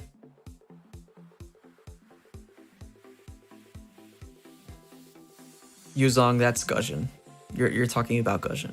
Alright, Endless Battle, right? So Endless Battle also kind of niche. There's still some heroes that can use it. CDR kind of region type heroes. So like, I'm thinking, and they have to have low cooldowns to abuse it, like Alucard, for example. But again, there's other stuff that's better on him. I would think like Leo Mord, skill casters in general, like back in the day, you had to get it back into the old meta to kind of justify getting an Endless Battle. But if you're trying to do burst, like, you know, one tap burst thing, like a Hepta Endless Battle combo is okay. Like Cho, I guess, but it's niche. It's very niche. It used to be a lot stronger, a lot more prio. I mean, at least it's better than War Axe, you know what I mean? Alright, Corrosion Scythe, also niche. If your hero is an attack speed hero, like this is signature on Thamus and Wan, for example. So yeah, you need them. You need these guys, okay? You really need it. It would be nice, War Axe on far range heroes, yeah. Yeah, but like, think about if War Axe was not nerfed on a hero like Claude. Yeah, that's crazy. When is Wizard Boots coming back? Never. That was a mistake they made. It made everybody OP. Mana boots, we went over this earlier. If you have these demon shoes or mana region boots, it's niche. It's gonna be, you're gonna have to be doing like Lunox type mana consumption to get these, or Lilia type mana consumption. Golden Staff, niche. Usually you're gonna need to have a lot of skill effects for this to work, which is usually DHS. More often than not, it's DHS. And yeah, I mean, everybody knows why you pair with DHS or Koro. Usually Koro, DHS, and if you have a Golden Staff, you have DHS and Corrosion Scythe. That's usually how it goes. If they gave flat pin on Haas Claws and close range fighters, it would be OP. Yeah, that'd be OP. But the good thing is you can just build yourself a cheap Fury Hammer and then build into Haas Claws. You know what I mean? All right, let's scroll over. Fleeting time. Oh no, I just get concentrated energy. So concentrated energy is lower than Bloodlust Axe because it only does 50% of the life steal of Bloodlust or anything in general. Like if you have, you know, the passive on it, on the concentrated energy, if you look at it in the game, it says 25% magic life steal. But if you do 1,000 damage, and you know you're not gonna get 250 HP healed, you're gonna get half of that because unless it's a single target magic damage skill, you're not gonna get it. AoE skills are nerfed by half on concentrated energy. It's crazy. The only thing that makes it really valuable is the regen on kill. If you have Aurora with Divine versus Squishies with Athena's, yes, you kill them. What? I guess, yeah. Makes sense. It'd be sad if you couldn't. Fleeting time is also your boy niche because you're gonna need to justify buying this, like Johnson, for example. If your ult has a really long cooldown and you can get assists really easily, this is really clutch. Really clutch. Oracle, if you're a regen hero, you're gonna be building Oracle. Simple. And it does counter recently, or not recently, a couple of years ago, it was multiplicative, but now it is additive. So somebody builds you a 50% reduction, Oracle counter is 30% now. So it's actually a legit counter to your Necklace of Endurance or your Dominance Ices. It's nice. It's a nice buff to Oracle that they gave it, because before then it would just be dog water. Like, horrendous. Oh, and fun. I feel like I should clarify this, because a lot of people have this misconception, especially newer players. If you are a healer, okay? If you are a healer and you buy Oracle and you notice that your heals are increasing, keep in mind that's only for you and not your allies. Your allies would need to buy Oracle to receive increased heals from you. And the increased heals that Oracle gives is not just pertaining to heals, like from a healer or an item or regen. It also refers to any type of lifesteal or spell vamp. So it'll increase your lifesteal or spell vamp, okay?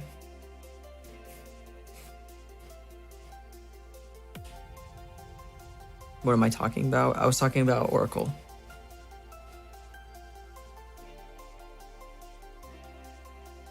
It's still 1-3 since always. No, it used to be multiplicative. They had it multiplicative at one point, like way back. I don't know if you remember, but Ruby used to not be affected by Necklace of Endurance. Yeah, back then. Lightning Truncheon. Lightning Truncheon is niche / situational, although it is very common to see this because it's usually paired with Clock of Destiny, and you'll see it in like burst mana mages. Mages who build a lot of mana in order to do burst. So you'll see like Clock of Destiny, you'll see Holy Crystal, you'll see Lightning Truncheon, you'll see Divine Glaive, you'll see Genius Wand. Usually that's your typical burst mage. Now, Oracle doesn't help Magic Lifesteal. It does. It helps all regen sources. As long as it's a regen to your health, it will boost it. And basically the way you can think of Oracle is if heal cut cuts that type of regen, Oracle can boost it. They're literally interchangeable. One's just negative, the other one's positive. Let's go right here to, Feather of Heaven. It's niche. I think the only signature user of this is Ammon right now, and Harith. I don't think there's anybody else that really builds it. Maybe Sylvana, but I don't know. I haven't seen it really. Yeah, remember when Ruby wasn't affected by heal cut items? Good times. Yeah, I was actually the first player to make a video on that when it happened. It got a lot of views back in the day. Everybody's pissed off. They're like, what? They're like, nah, you're lying. Like literally I got so much crap for that video. I still remember it to this day. Like, people were like saying, nah, what do you mean? Like, you're crazy. You don't know what you're talking about. Like, no, like they made it so where Ruby gets affected by it. Then after that, they came back and like, sorry about that. Yeah, it's like you were lying. But I literally had to like provide proof to these people that like, Ruby was affected by like anti-regen, and they were like, no, my Ruby. It's insane. It was insane to remember those times. Good times, guys. Good times.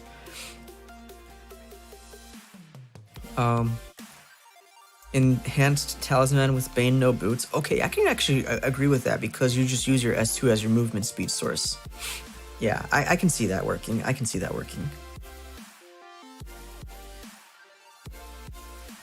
You think if she wasn't affected by it, she would still be very viable even more now? Yeah, she would be like meta.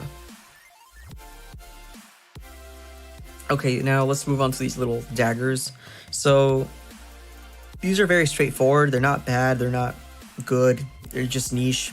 If you're going to stack the knives, it's because you want 10% attack speed. Super cheap. Like, I used to build it on Wanwan. I used to buy like 4 or 5 of these because they're really cheap, and I would have like 40% attack speed, 50% attack speed.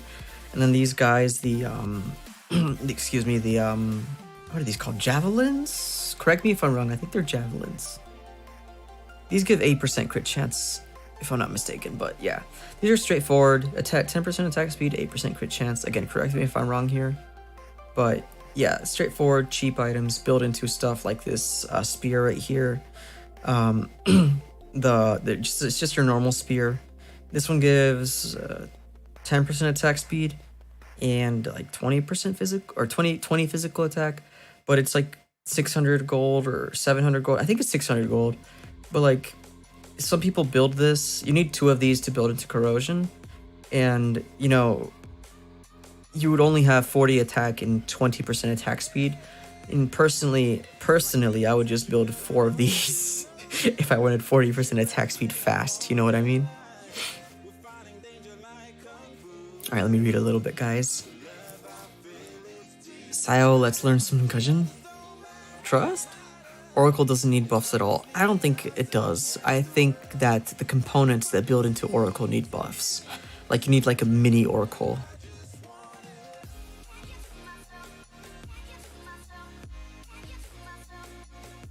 Flame shows my cushion killing blowback attack. Wow. Corrosion, very useful in MM with attack speed. Yes, on anything with attack speed that has chase. A good example of that again is Thamus. He has chase. And he has Chonky. So if we ever get heroes like Thamus that can abuse it like that, it's gonna be meta on them. It's just the way it works. It's it's like a copium version of Ice Queen 1, but in its own right, it's stronger in its own right because it can work on range heroes. All right, Rapid Boots. We already talked about why these work and who they work on. Cursed to finish. This is a special little category, guys. So it costs about 1,000 gold to finish your cursed helmet, and it's usually not worth it because you are gonna get about 500 or 600 more HP and 25 magic res, if I'm not mistaken. So for 1,000 more gold, you get 500 HP and 25 magic res, and your passive gets increased to 1.2% instead of 0.8% of your max HP burn. You know, it's not worth it. Usually, I would highly recommend not to finish the cursed helmet. Build other things that matter. And then late game, if you really want to, then you can finish it. Corrosion great on Sealong. Sir Chasm, gotta go. Okay, yeah. You can always watch the VOD if you're interested in the rest of the stream. But yeah, definitely good night and good luck with work tomorrow. Orax never build report. Hell no, never build that thing. It's really annoying to keep the stacks up on it, and you get copium. What, you get like 110, 115 attack and 16 pen? Yeah, no. Rather get 80 attack and 15 pen right here all the time. It's crazy. Imagine if you build this. Hate to see it. You hate to see it. Just wasting. You're literally giving yourself like a forced condition to always have it up. Then another forced condition to like you get crowd controlled for over 3 seconds. It's gone. It's dead. It's gone. You can't use it. Hate to see it. Actually, the 9th of September is going to have a huge update. A lot of heroes. Yeah, I heard that, but then my problem is they canceled the talents thing. I was planning to do some cool stuff. I'll make a video on it. I already recorded the audio for it, but I have some big plans for whenever they drop that new talent system. Basically, TLDR, I'm trying to make a new account, an F2P account, and a brand new account, so that I can make like a new noob-friendly guide series that I would stream. Then I use the knowledge from the stream to make videos. Because I don't know if you guys know about Calcep, but like he made me realize that like for people that are new to ML, there's almost no content on how to start playing the game, how to best invest your resources, because ML right now is very not beginner friendly. Like you guys realize how expensive the emblems are? Like, it's crazy expensive. Heroes are crazy expensive. So like you really have to do like a lot of like prioritizing. You can't really even enjoy the game if you're trying to get new heroes and stuff until you get to a certain point. So like in my opinion, Mobile Legends is not beginner friendly right now. And when they drop this new talent system and you know all this other stuff with it, the new UI and all that other stuff, my plan is to stream and build a new account and hopefully help some people get used to ML and you know get them started quick, because in the end people are going to look for this kind of content and there's literally none out there. Cowstep looked everywhere, he couldn't find any, and you know I thought that was pretty bad. I was like, but at the same time I don't blame anybody. Like, what content creator in their right mind would want to do that much suffering, you know, besides me, you know?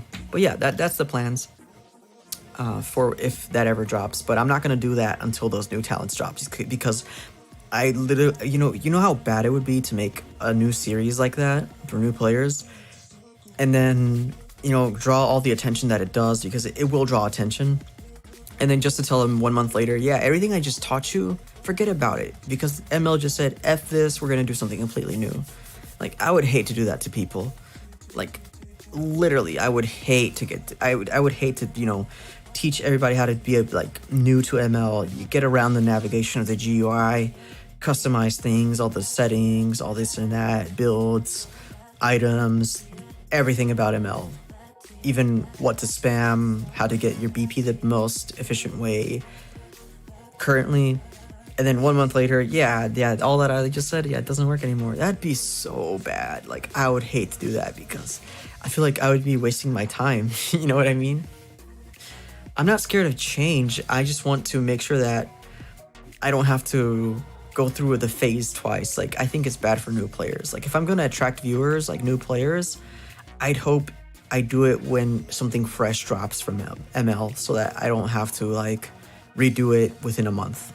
I'd rather this thing be valid for like at least a year, you know what I mean? All new skin gameplay. Hey, he got lucky on that Veil hero skin.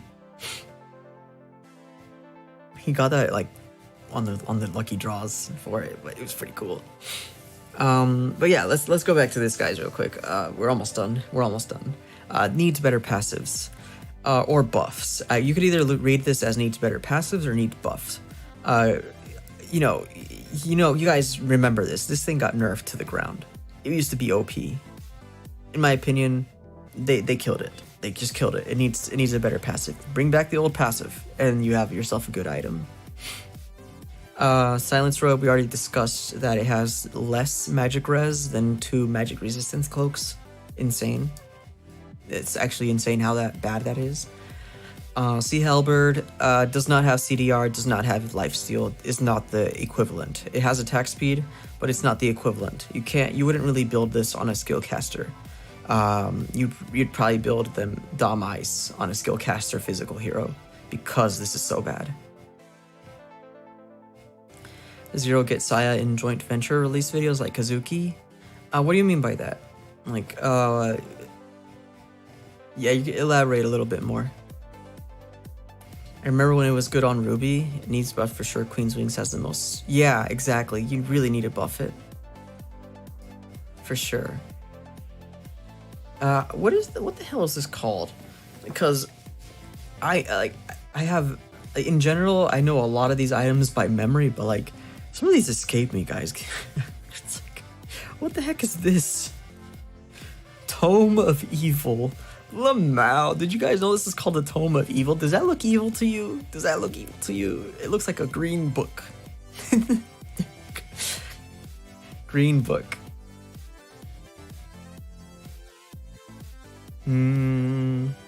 Release more contents to really make it a business. Your voice is made for YouTube. Well, I hope the voice sounds better today compared to past streams. I invested a lot recently in this new microphone, so thanks for the compliments. But yeah, just let me know if it's like clipping or if the music is too low. Yeah, just let me know, guys. The reason I'm like, the channel is gonna go in a different direction from what you see right now. That's the reason you see the VTuber little it's there for a reason, because I'm planning to spend a lot of money on a model. This is a model that you will basically, you can, like, if you really wanted to, guys, you could buy this model. I just reset it. Give me a second because it's decalibrated. It's like kept my head tilted. But like this model, you could literally get it too, and you have a license to it. But I'm spending a lot of money on a model, and I'm trying to do something new in ML. I don't want to just be an ML content creator. I want to be like an ML VTuber, or a VTuber that does mainly ML. You know what I mean? And I've been reading a lot on like VTuber like history and culture, and it's pretty fun. Honestly, it looks like fun. Actually going to be on a podcast this Friday for a VTuber, and I think it'll be fine. But yeah, I don't know. I think nobody's done it for ML, but I can see myself like truly encapsulating the mobile part of this game. Like, you know, I can just like be in different places around the world just by, you know, without actually having to be there. But like my goal eventually, of course, it all depends on if the channel blows up again, but my goal eventually is to just be there, like, you know, in your like M4, M5 tournaments as like a caster or just like a commentator, but it's just a screen. It's just a screen with my avatar on it. And I'm just providing feedback. Like that's the goals. That's the goals. VTuber models are very expensive. Very expensive. If you want to see the concept we have, if you want to see the concept I have, it's in the Discord. The Discord's linked on my YouTube bio somewhere around there. You'll find it. But there's a VTuber model thing. We're waiting for commissions to open. VTuber artists are so busy, it's not even funny. But yeah, it would be a way to get fame too. Yeah, the ML VTuber. Yeah, I want to be. I would like that title. I don't think it's a bad title. I think it's a good thing, honestly. But yeah.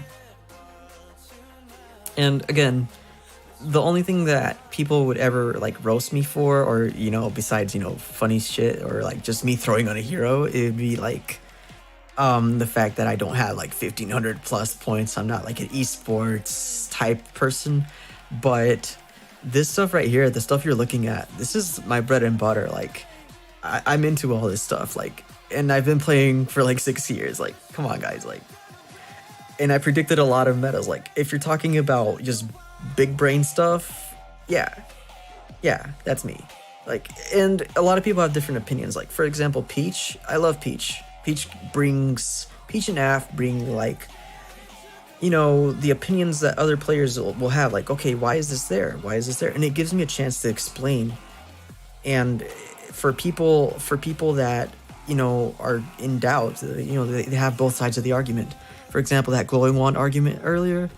If you have Odette, you can try it. You can go a game without it completely. Then you can go a game with Genius and Glowing Wand, and you'll see the difference. Genius, Glowing Wand, and Divine Glaive. That's all three items you need on Odette. And if you're telling me that you can prove it for yourself, like I can tell you, like, you can validate what I say by just testing it yourself. You go in a game and you don't do more damage with the Glowing Wand Odette, I would be surprised. I'm a theory crafter. Yeah, in a sense. If you have money, then hire an editor. Dump videos on the channel. You see, I don't feel comfortable with that, because they wouldn't, like, it's nice in theory, but that works more if you're like a pure streamer and you just want clips of your stream. So like if you're like more of a gameplay guy or girl, and then you could just clip funny moments and stuff like that, yeah, I can see where that would be valuable. Maybe I'll get an editor for that stuff, you know what I mean? For like clips and stuff like that, gameplays. But when it comes to this type of content, I don't think I can hire an editor to go into depth as much as I would. But yeah, I have the equipment for it, guys. It just takes time. It just takes time. And I didn't have time, but I'm back now. We back. I've been fixing. It took a month to get all this stream stuff reworked and fixed. OBS, everything like that. It slowly but surely, it takes a while to adapt to being a streamer again, because you really have to interact. And for now that I have a small audience back again, like, I really have to interact, because otherwise, what the heck am I doing? You know what I mean? What made you decide to go full throttle to ML YouTube? Okay, so this will be re-mentioned again in the future, probably, but TLDR, when are you sending your voice to a dubbing studio, Travis? What made you decide it? ML YouTube. So honestly, when I first started, Odette is another good hero. Odette is, yeah. Odette. Here's the thing. Odette can be really cancer. If you give Odette a chance. Is all I gotta say. Give her a chance with the glowing wand build, the genius, glowing, and glaive. Give her a chance. Don't even do the ult stuff or anything like that. If you don't feel safe doing that, don't do that. Just poke with Odette. Really strong. But yeah, what made me go full throttle on ML YouTube was when I first started ML. There was a point. Okay, there was a point within the first year where I could have gone to esports, or I could have gone to content creation, and I decided content creation because it just jives more with me or who I am. And in general, back in the day, I don't know how old you guys are to ML in general, but even to this day, you do realize that channels like Elgin are rare. People that actually talk on their videos and, give you good content are rare for ML. The streamers, we've been getting a lot of more streamers for ML because of the esports that comes with ML, but the streamers make a different kind of content. You watch them for the gameplays, you watch them for the skills, you watch them for all that stuff.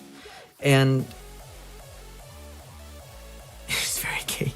Now, and when it comes to actual guides and stuff, a lot of the times people just will analyze a top global build and just say, yeah, take this top global build, this is why it works, or like OMG top global, dominates, or they'll have, in my opinion, I'm not bashing on them, but it's good that we have those content creators in general, but when you support content creators like that and they go big, then eventually they talk like Elgin. I wish every channel did what Elgin does. You know what I mean? Start off small, you don't have to talk, but then eventually just realize that, it doesn't matter your accent or stuff like that. It's the content that you make that matters. You know what I mean? Yeah, like the day when top was. Yeah, exactly. So for all the crap I may get from Peach over here for glowing wand and Odette, I would still have a build that does not have glowing wand and Odette. I'm not restricting myself to building glowing wand or not building glowing wand and Odette. I feel like a lot of people don't understand that itemization in general, this whole stuff we're looking at in the video, in this stream, guys, all of this is not every single game you're going to be doing the same thing. Most games you're going to be doing a similar thing, but then the builds branch out. You have to counter build. You have to basically counter build. You have to learn how to do that. And sometimes counter building isn't necessarily countering what damage you're taking, but maybe countering them in a different way, through regen, through penetration, through slowdowns, through other ways. And the more you guys get good at building different items, not just restricted to a certain class, but within your hero's range, the more chances you guys have of beating your opponents. And that's a skill that only esports people usually have. So I'm over here trying to educate the general ML community, because I feel like if people really knew about all this stuff, if they really did, we'd have a lot better randoms in SoloQ, and that's my goal. I need the SoloQ randoms to stop. It's hard to say that item build exactly. I have so many problems giving people what's your build for Wan? And I'm it depends on the enemy comp, but in general I do this. You know what I mean? You only see Kufra with cursed for it doesn't make any sense. I've seen it, and I've heard from top global Kufras and stuff that the reason they do the cursed helmet first, it doesn't make sense. The real sweats on Kufra, they'll get the molten essence, and they'll do it for wave clear, and because they have S2 slowdown, so it does DPS in the early game. But the ones that get cursed helmet is because they don't know They don't know. They don't know that you don't need the full cursed helmet. You just need the molten essence. Like, yeah, like some people just do it because they don't know better.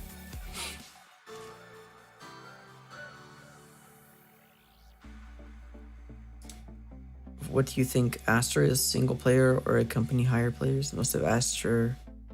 I'm not sure what that is. I'm a little bit ignorant on that topic.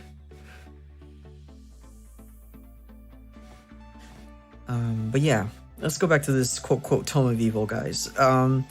This costs like near 1,000 gold, and I'm reading here it only gives you 35 magic power, 4 mana regen, and 8% cooldown reduction. This is horrible. It needs some better passives. What the heck? That's so bad. Power crystal, aka the mana crystal, gives mana. The end. Big deal. Come on, you can give it a better passive. Give it some mana regen too. One of the tankiest tanks, and they build that. I heard Kufra doesn't resist. I was like, excuse? Yeah, he literally has DR on this too. What do you mean?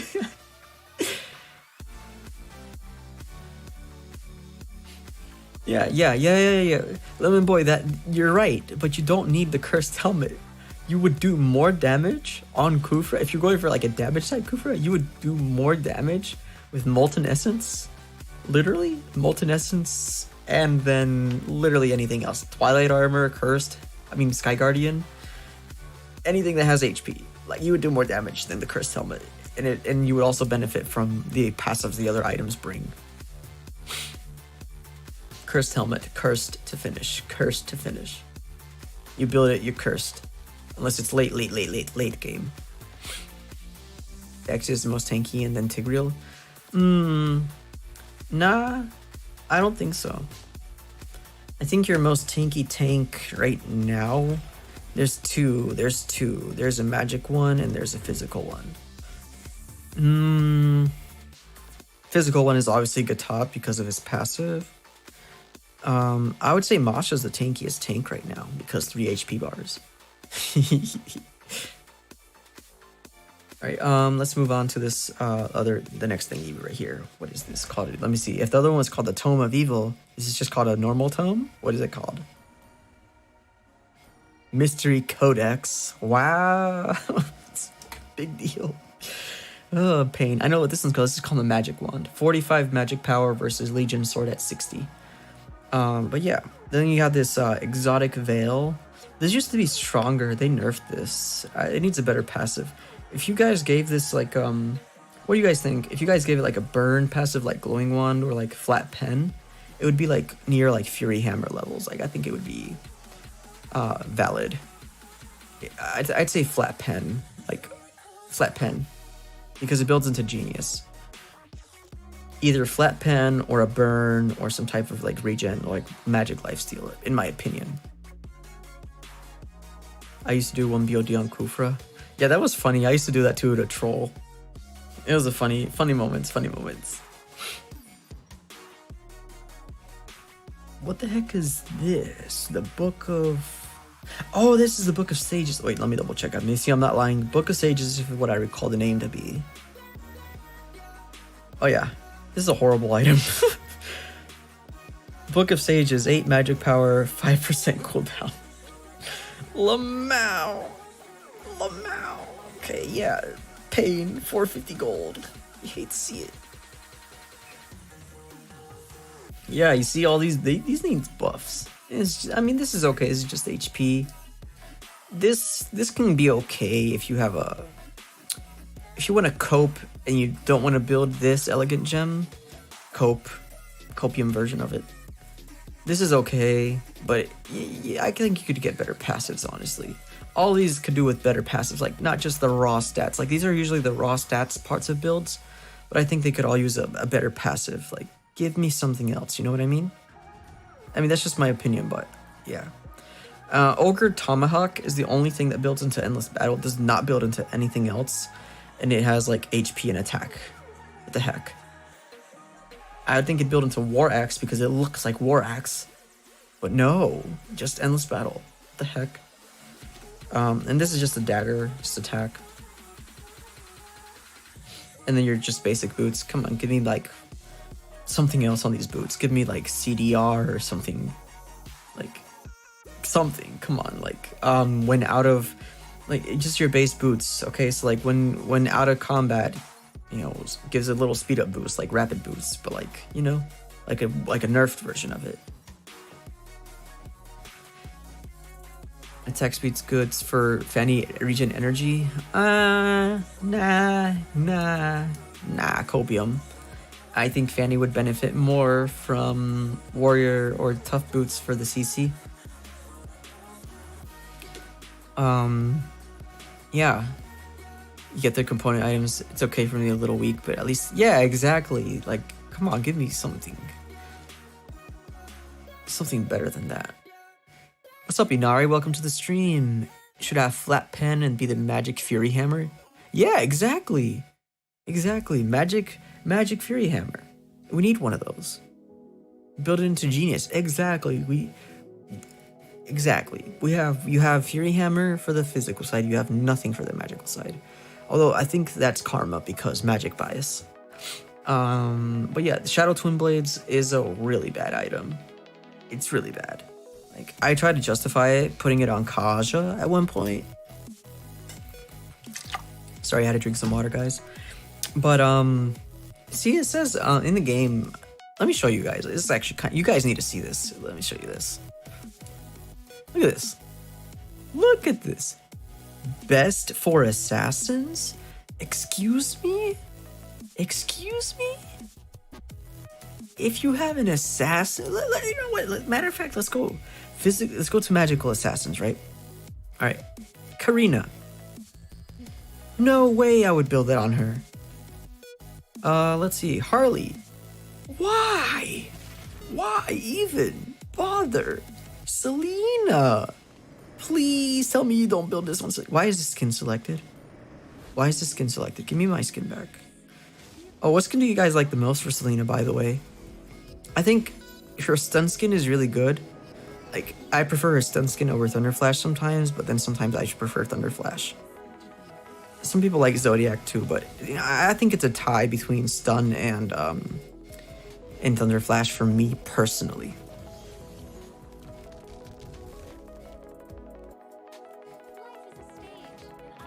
Lady Vengeance is the best skin.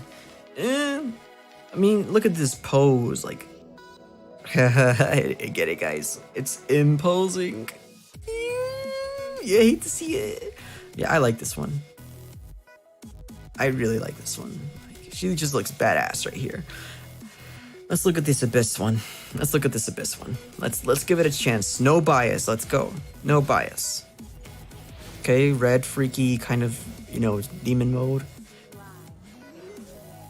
Empress kind of vibes. Okay. Where's the human version? Give me the human version. Human version? Let's see what the human version looks like. Oh, that is the human version. Oh, goodness. So what's the demon version look like?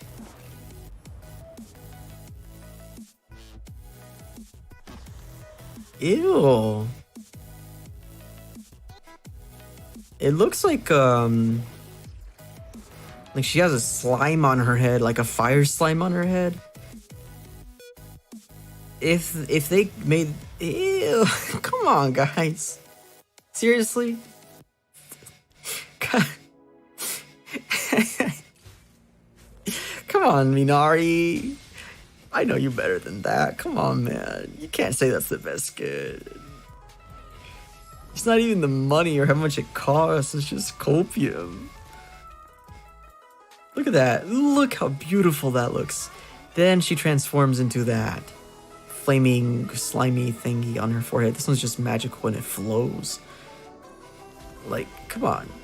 Like, literally most of Selena's skins, they actually do this, you know, the duality, the beautiful elf, then the demon comes out and it kills you. Yeah. In this one, she just looks like a demon twice, except the other time she looks like a deformed demon. She looks like something Thanos would spawn.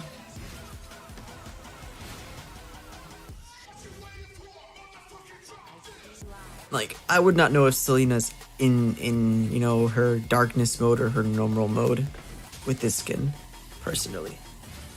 Pain. All right, let's get back to this real quick, guys. I'm getting sidetracked real quick over here at this point. Money wasted on Abyss. I mean, if you really like it, I'm not here to like bash on what you like or don't like, but like if you like it, I guess go for it. They try to do like the Masha hair change with her Abyss skin. Oh, okay. Abyss Alpha is the best. I'll have to check it out later. I haven't really paid attention to the Abyss series. They kind of don't. I don't really like the vibe. Something in the atmosphere would spawn. What's up, Shadow? Welcome to the stream.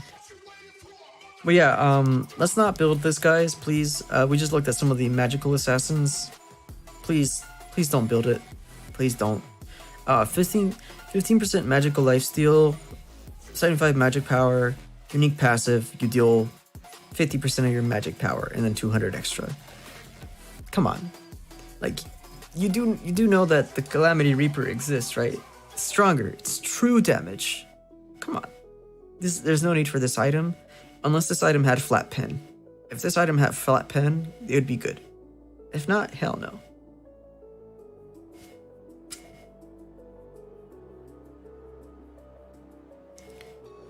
She looks naked. New Zodiac, Saint Seiya replacing old Zodiac. Get your own before it. Oh, actually, I would prefer the Saint Seiya. I'm actually a big Saint Seiya fan. So, yeah.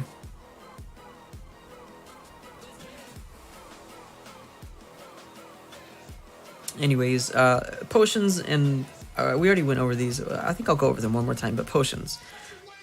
I think that the rock potion is standard and prio better on people in general. Oh, welcome to the stream. But I think that these potions, this rock potion in general is probably better.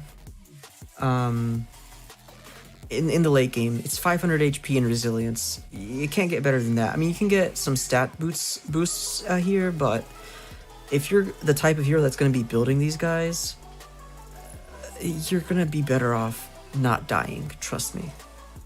Especially late game. And Swift Boots, seriously, I don't think you would justify building them over this. Like, you'd be hard pressed. I see people who built this on Wan. I die inside every time. Pain. And let's go back to the game actually now, so we can make some builds, okay? Well, actually, let me go back. Okay, let's go back. Alright, so let's zoom out. And the link to this is going to be dropped in the chat real quick. I'll actually pin it, okay? And this is the tier list. There you go. But yeah, again, there's some items that you could argue a different placement for, but for the most part, I think this is accurate. Old Zodiac is getting revamped. Minotaur looks hilarious. He's too big. Mino needs CC immune during ult. Yeah, I counter Minotaur with Leer. It's hilarious. I just use like Purify or ult, and I use my push, and then Minotaur cancelled.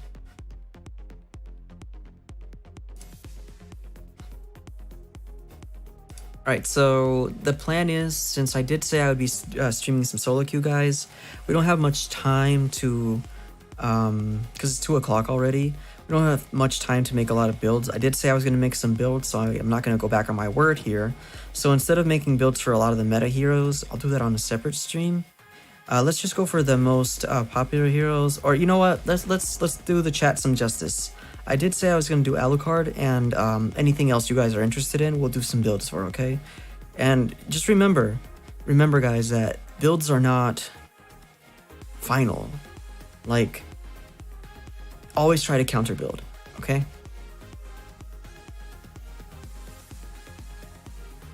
Alright, okay, let's go. Why is this, what is selected? Oh my goodness. Alucard has a chase passive. But he could still benefit from this. I think he could still benefit from this. crowd control reduction because Alucard gets crowd controlled and dies. Alucard is an ambush type hero, so Blade of Heptases for sure.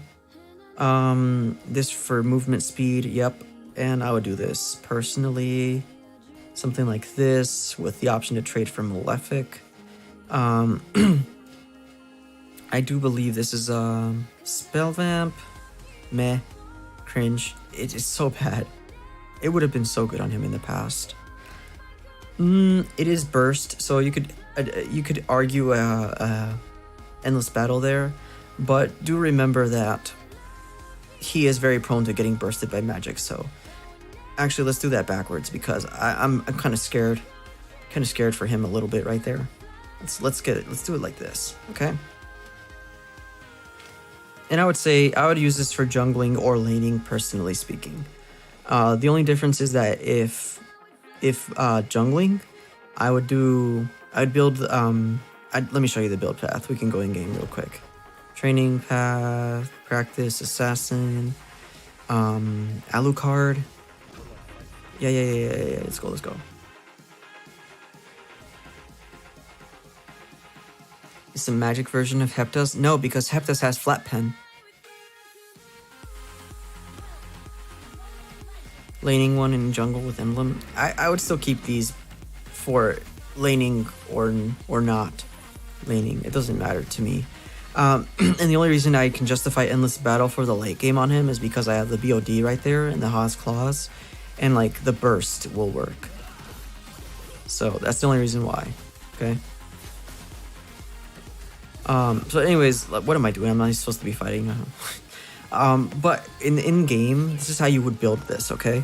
So you take your basic boots, start jungling and stuff, rush this Fury Hammer, then build your boots, then get your Heptas, then get another Fury Hammer, then get your Blade of Despair.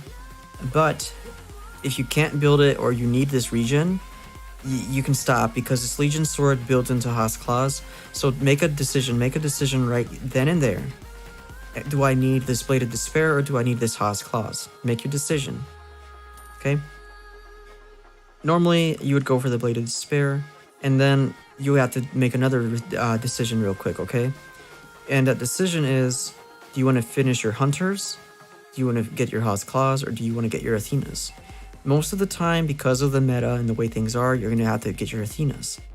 And then your Haas Claws. And then you would finish your Hunters. This is generally the way you would build it.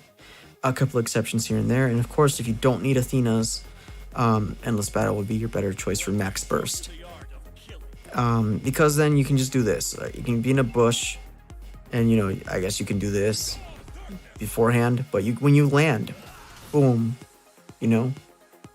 boom. It's all about burst, and then after that, you just need to run away. But yeah, that's how I would build it. And it doesn't matter if laning or not. Actually, no, you know what? For laning, I would do something a little bit different. If I were laning, I would do something more like, ignore the spell on it, okay? But if I were laning, I would definitely do something more like this. And then, of course, finish this. And then it's laning, so you're not going to be hiding as much. So then I would do something more like this, and then make the call Malefic or Blade of Despair. Make that call. Again, usually Blade of Despair wins.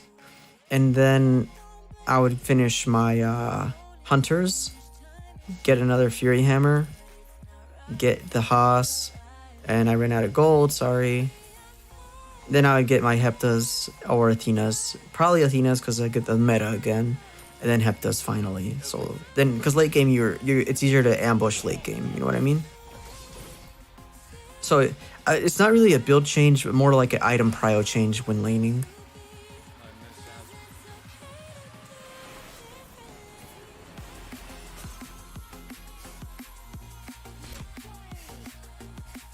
How would you build Guzhan? Okay, let's go for Guzhan next. Yeah.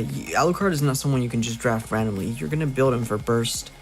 But he's really good in mid lane if you guys want to try that out. Alucard mid is really strong.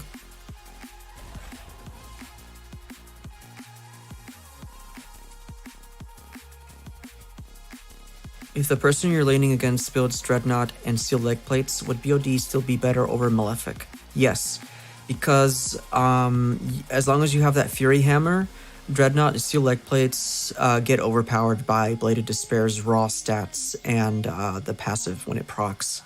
So yes, BOD would still be better, for sure, over Malefic. Like, they need to build both of those final items, the Dreadnought, which would be the Antique, and they would need to build the Dom Ice. Dom Ice and Antique for you to justify the Malefic Roar.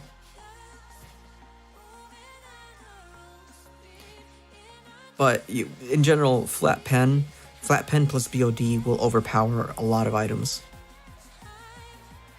Add Freya to the list. Okay, let's go for Guzhin first, guys.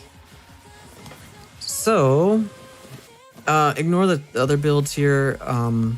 Actually, one of them is a laning build, but I don't know. I'm feeling really comfortable with this one in general. Like, I really am digging this build, okay? Oh, Freya is very versatile. Freya is very versatile. But there is a meta build. Okay? And it's not what you expect, usually. Let's go ahead and bless this, because it's the same for roaming. I mean, not roaming, what the heck? Jungling and stuff. What? Oh, sweet. I have no idea how I got charisma, but let's go. Alright, Guzhin. Where you at, Guzhin? Let's use the Fatui skin. Cursed skin.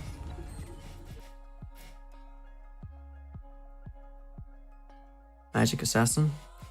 What?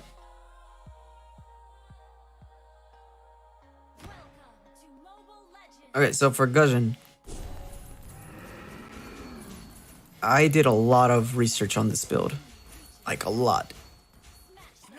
Well, I do a lot of research for my builds in general, but Guzhin took a long time. Okay, let's get out of here. So,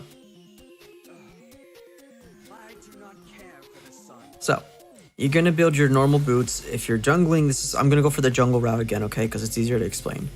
If you're jungling, you're gonna get your basic boots, right? And believe it or not, you're gonna go straight for your actual Genius Wand. Just do that. You'll be a little bit slow, but you can navigate around with your S1, okay? Get your Genius Wand. As soon as you have Genius Wand, literally you can kill anything that has, I believe, less than 4,000 HP, and they can have a full, just Genius Wand alone, they can have a full Radiant Armor and you're done. It does not work. They need Athena's Shield for you to not kill them. Just like this part of Guzhin, early game, the enemy needs Athena's Shield already. Otherwise they die. With one combo, like, your typical Guzhin combo, dagger recall and stuff, poke, punch, your typical combo. He's really strong right now. Like this, your typical boom, And the reason why he's so strong is because the way Genius Wand works is like when you hit an enemy, like, here, I'll show you. If you hit an enemy like this, you already hit him for 2 Genius Wand stacks. See? And if you hit him like this, you get 3 stacks. So for Guzhin, when you do your typical combo, you usually do it twice, right? So you're still gonna get your full stuff. Basically, it's very easy to stack Genius Wand on him. And then you get Divine Glaive. Sorry, not Divine Glaive. Sorry. Why am I buying more Divine Glaives? Finish your boots, right? Then you get Divine Glaive. But, okay, sorry. I have to take it back a little bit. You have to make a call. And the call is made earlier. You make it with the Mystery Codex. And basically, you go look at the enemies. If they have the Athena Shield and they're still building more magic res, you do not build your glowing wand. But if they only have Athena shield, build glowing wand. And you'll do more damage to them. Okay? And again, it relies on them having only Athena shield. If you see they're building Radiant first, instead of Athena shield, get Divine Glaive. And then get Genius. Glowing. And then this right here. Oh yeah. This will do the most damage right now. Then after that, it's you can do your cool little tricks here. If you think the enemy if you're snowballing really hard, you can go either or. It's your call. But I would personally go Winter, then Holy Crystal, then do the typical Winter Self or emo when cooldowns and stuff like that. But yeah. And again, Potion. Please keep this if you can. Cooldown wise, this does not have a lot of cooldown, this build, but you really don't need it. You're jungling, so you do have 25, but in general, this is the highest damage build I found for Guzheng, consistent across the board. Oh, I just missed my combo completely. But I have a ranked game with this build. If you guys want to see this, the game replay, it's up to you guys. And Guzheng's only getting stronger. You know that, right?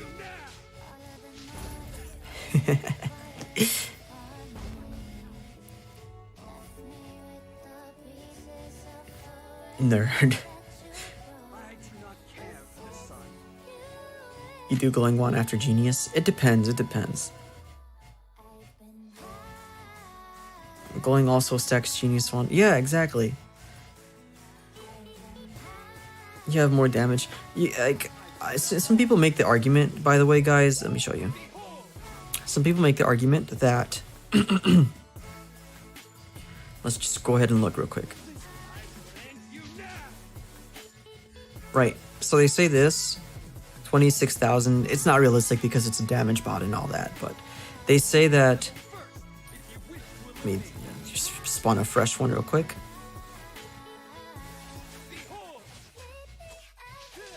Oh, I did the thing backwards. Sorry. That's not accurate. Sorry. Let's redo it real quick. I punched too fast.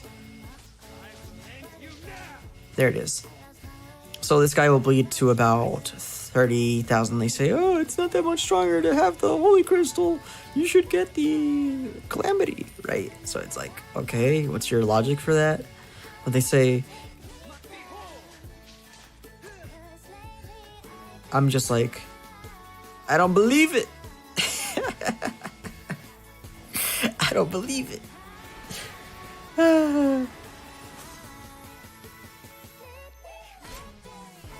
You have more damage with arcane boots than CDR boots. What do you mean? Yeah, but there's this build. It only has. You do get more damage. You're right. You're not wrong.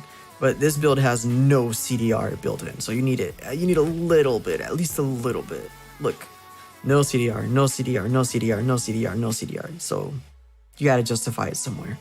Balance your builds out. If I built the arcane boots on him in this build, I'd be relying on never ever missing anything. So yeah, max damage, but you're gonna have to cope.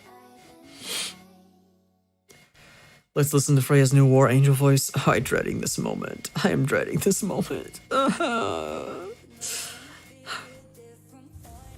Freya, the guardian angel of Northern Vale. No. No. No. Nope. I did not hear that. I did not hear that. Nope. It did not just happen. That did not just happen. Oh. Let me cope. Let me cope. Pain. Pain.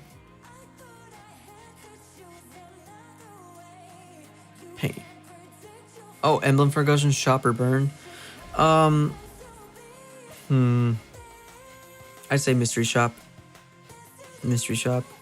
Well, it depends. If you're in lane, mystery shop. If you're jungling, I'd say go for the magic worship. Yeah, this one. If you're jungling, go for this. It's better. You get a lot of sneaky kills that way, okay? Freya, why? Oh my goodness, what are these old builds? Oh no. Flashbacks. Let's make some builds first. Hold on. I'm gonna make you guys 3 builds for her. 3 builds, because she's very versatile. I'm gonna go a tanky one. We're gonna go for a jungle one. And we're gonna go for a laning one, which is just your normal damage Freya, okay? Build Heya with Frost class better now. Trust?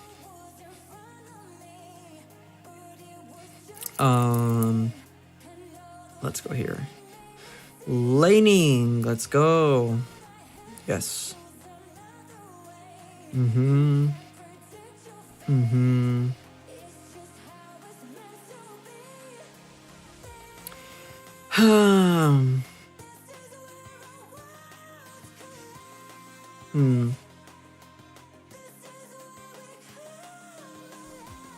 Actually, now that you guys remind me, ignore this. I want to try out something real quick. I want to see if, since they changed Freya's voice, they gave her back her OP broken passive. So I want to just see that real quick, okay? Give me a second. If they returned this on stream, this will be like a major thing, but my bet's on that they didn't. For those of you that don't know what I'm referring to, Freya used to have AoE DHS. So during her ultimate, you know how her attacks turn to this like fan-shaped thing? She used to have DHS apply in a fan-shaped area too. Like everybody caught in the AoE of her attacks would take DHS damage. Old Freya. Then they nerfed that.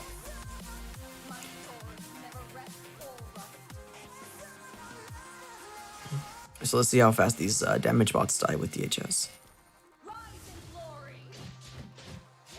Pain. It doesn't work, guys. It doesn't work. Give me back my AoE DHS.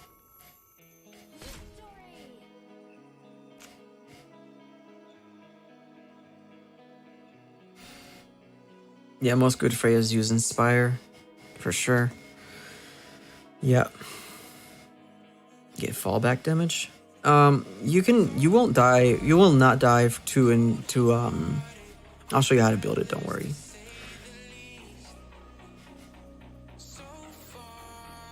The problem with Freya is that she gets like slowed down so hard, it's not even funny. So you need to make sure you kill anybody trying to kill you.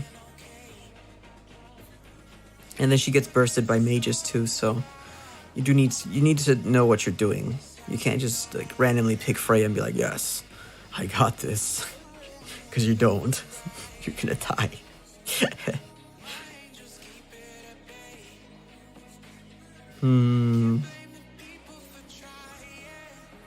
We need some more chunky. We need some more chunky. Oh yeah, there we go. The most useless item here. Pain. Nah, it's so bad I don't even want to put it there. If it was buffed, it'd be so good. I'm gonna have to put Oracle here, guys. I'm sorry. Oh, and let's edit this to edit this to this. There we go. Much better. And let's make a jungle one, of course. Let's make a jungle one. So when jungling, it's more about rotating and doing your objectives, right? So for jungling, I would recommend you do a different approach.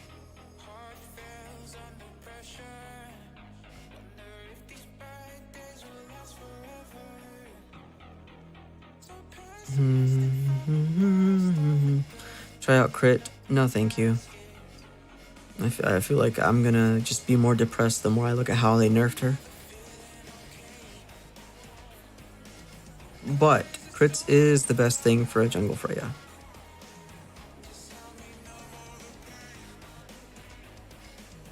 But late game crits, not early game. Alright, and then for your tanky Freya, you would definitely want this one. And here's your resilience. There it is. I hate putting this item here. Damais, yep. And it's your typical stuff. I'd rush Twilight first. No, actually I would rush Thunderbelt, then Twilight, and then Guardian. Do I need Guardian here? Nah, I need Chonky, but I need to move. Yeah, this would be more like it.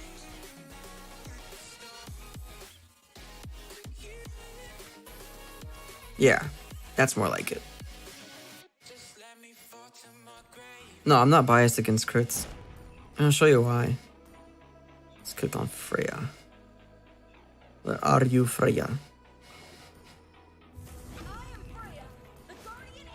Don't talk. Just don't talk. Tank jungle Freya. When would you use that? When you're fighting heroes that justify it. For example, not anything like you wouldn't put it against the carry, you know what I mean? But if you're gonna put it, you would put it against something like a Barats or something, so you don't die fast. Let's go for the crits one so you can see how it works.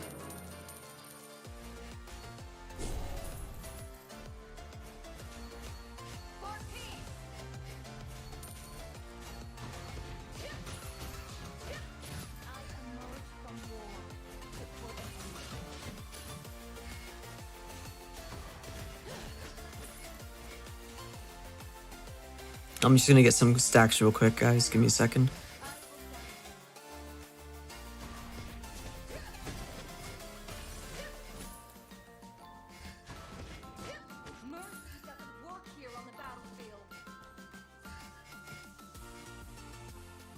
Oh, and quick Freya tip.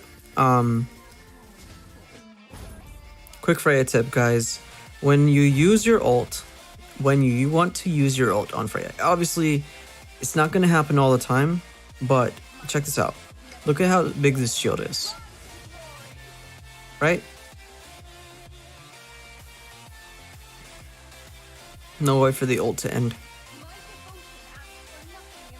When you use your ult, you get more shield if you use it right after something is very low in your vicinity. And that's because of the BOD passive that triggered. And your ult is based on your max HP. So you go from 900 plus 1110 shield to something more like, 1166. At least that's what it says, but it's way more than that. It's way more than that.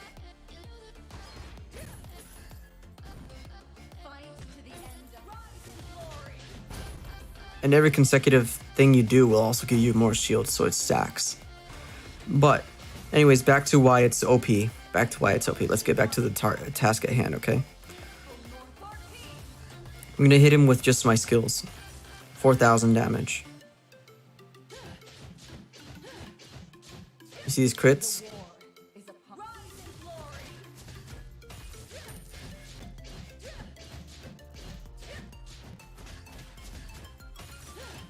I'm on no cooldown, by the way, but I'm just trying to get him low so you can see the scaling on BOD plus crits. It's insane. There you go. And they're AoE. So the point is, finally he's low. He's low enough so I can show you what I was trying to show you earlier. Alright. So these enemies, these bots are behind this bot, right? So if you have like a setter tank with Freya, and they go like boom, look at these crits. Everybody takes the crit of the lower HP target. So like you just need to proc it once and then it's just broken. That's why BOD is so strong on her, because it's AoE. Anybody in the fan shape AoE of it takes the full damage. So even if you're hitting a tank, was what I'm trying to say, in the front line, and he's maybe taking like 600 crits, the people in the back line are going to be taking the 2.6Ks. They're going to be dying. So just letting you guys know that for jungling, it's better to take something like this because you're fast in the early game, you do damage in the mid game, and then late game you can actually do team fight participation by bursting. The other one that you guys saw that I showed you, this is more for like laning. So obviously it's more region built. You build your Fury Hammer into Haas, into maybe the Magic Blade, then go get your BOD, finish your Hunters, get your Haas if you didn't already, and then get Oracle. And then your Oracle will heal you more from your Haas class, so just FYI. It's a region build, basically. Region but burst. Use Inspire as well. Yeah, exactly, Shadows. Hit in a cone-shaped area, make sure low HP is in front, or highest damage on the back lane. Exactly. Exactly. She gets countered by Blade Armor and Vengeance, unfortunately. I can see why, but if you're dying to Blade Armor, make sure you just take enough magic. This should counter Blade Armor right here. This right here should counter Blade Armor and Vengeance together. That's why it's there, not just mobility.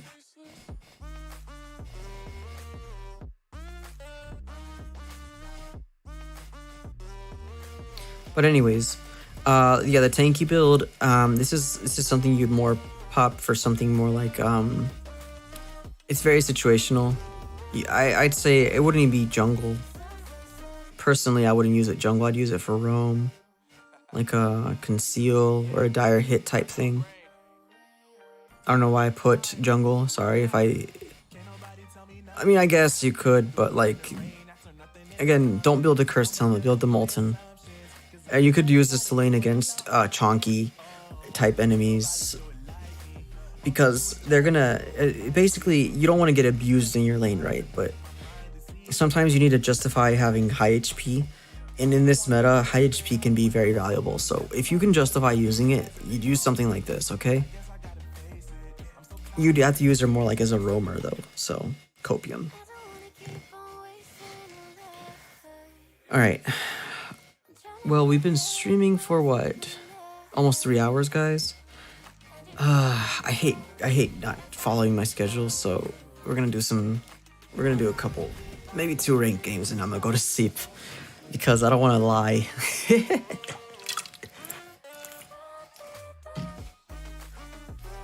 Maybe just 1. Pain. It does say SoloQ rank. It doesn't say how many SoloQ rank. You know what I mean?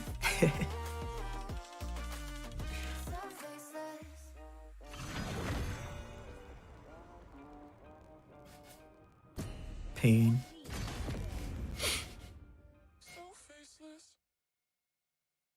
Why did I Winter Trunch?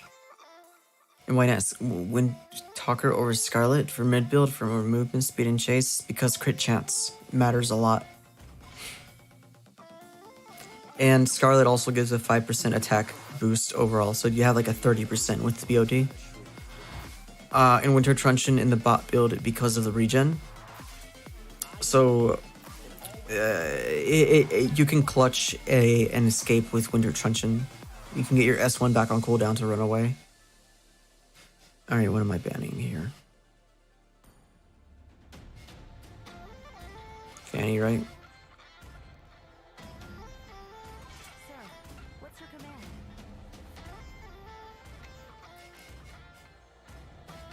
The Irithel build? Oh yeah. Just remind me again. When am I gonna learn Aldog? You want to play Aldog? I can play Aldog.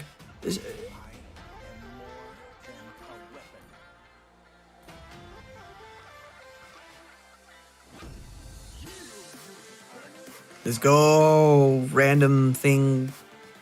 First pick Aldog, let's go! Not gonna lie, now I'm scared. I bet you he needs jungle. Scale faster. Attack speed. We'll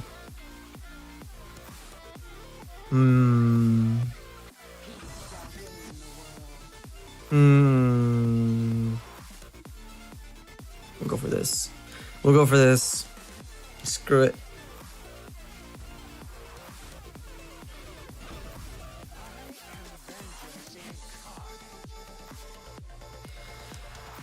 Bloodless Axe entirely out of Freya builds, especially laning. Yeah, I mean laning you could still do Festival of Blood. It's not like it's gone completely. Whenever you ever go roam Freya and use that build, honestly, it had to be a very specific type of roam Freya, like very specific. Maybe like some solo queue thing that you got forced into.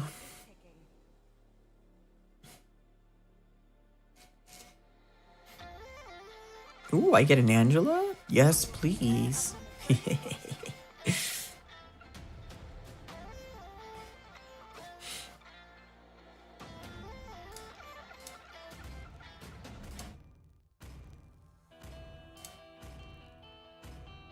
Transformer skin? Over this one? Really? Oh. Well, that's GG. We lost. GG, we lost.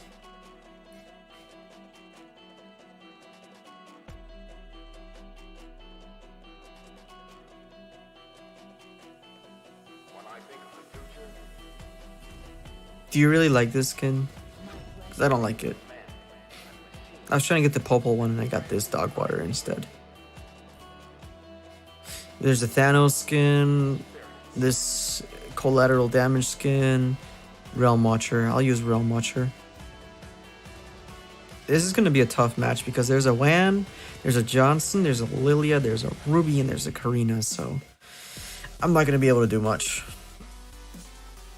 These guys have an actual comp, and I here have a Zilong. Pain.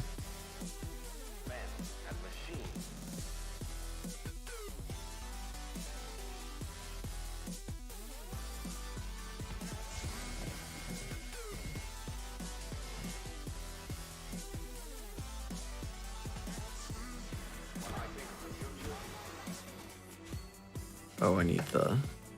Oh no, I didn't make an all duels build, guys. Sheesh. No. Why is this so outdated?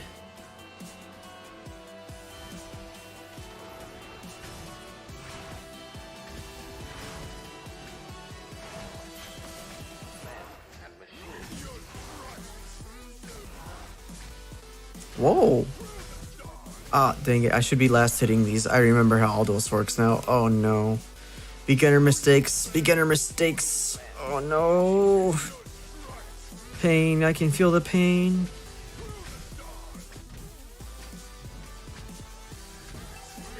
Yeah, there you go. Sorry about that, guys. I completely forgot. I completely forgot you need to last hit him with your S1. Pain.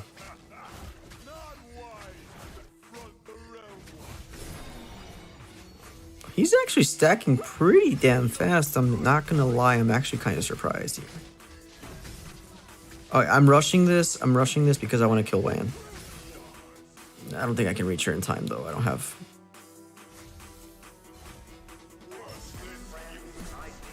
Yeah, I didn't have my ult in time. Unfortunate. You like Blazing Force? Blazing Force is nice. It looked nice.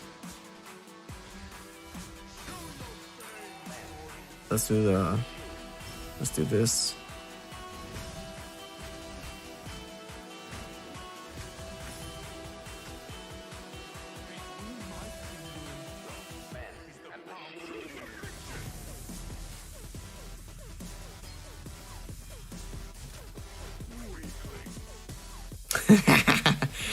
Lamal, that was hilarious. She said yeet. She said yeet. Okay. Okay, buddy.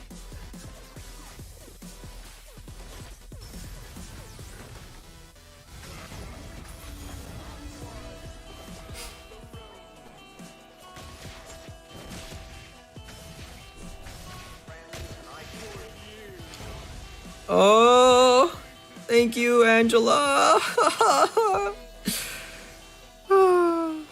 Copium. Considering the type of damage I'm taking, I'm gonna go for a Radiant Armor first after my boots. She just took on my buff.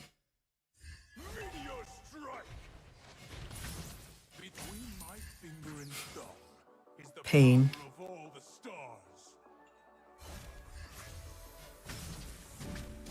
All Blazing Forest players are pro. Yeah, I mean, I guess.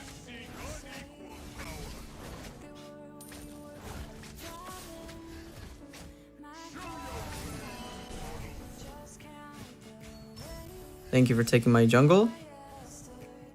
Hate to see it. I'm gonna need some mana regen too.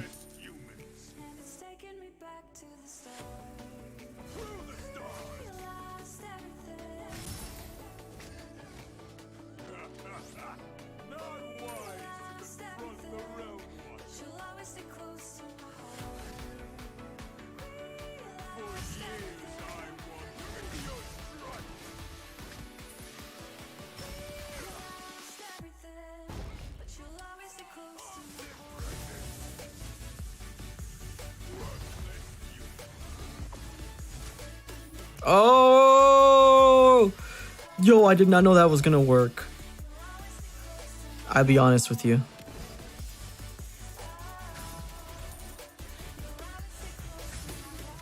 Do you guys see that?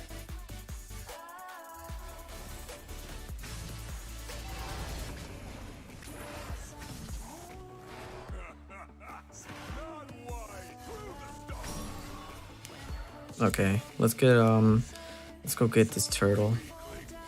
Let's get this turtle.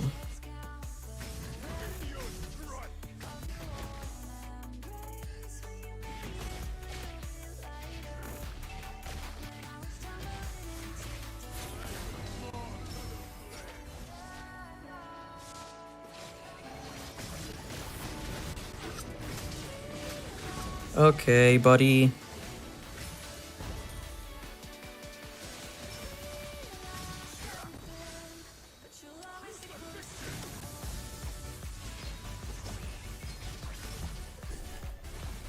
Ta-da! Ta-da! Ta-da! Ta-da!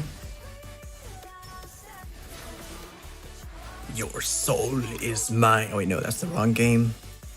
That's the wrong game. Lamau. Yo, Aldo's kind of good. What do you mean? I might be playing this guy a little bit more. You know what I mean? Kind of good, not gonna lie. Thanks for the Aldo's wreck, bro. What the heck, man? Kind of stacking quite nice. Stacking quite nice. If I do say so myself. I'm gonna get blade armor though. I'm gonna get blade armor because of that Wan.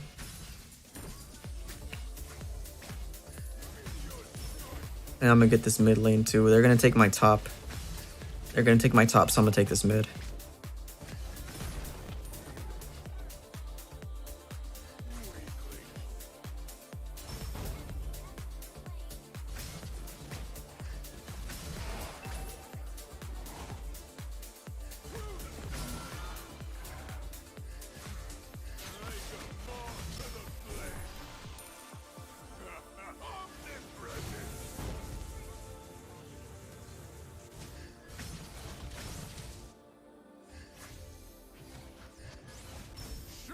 Boom.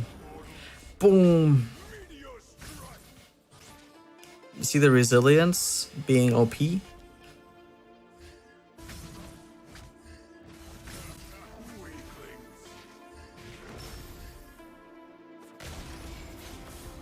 Oh, she got it that time.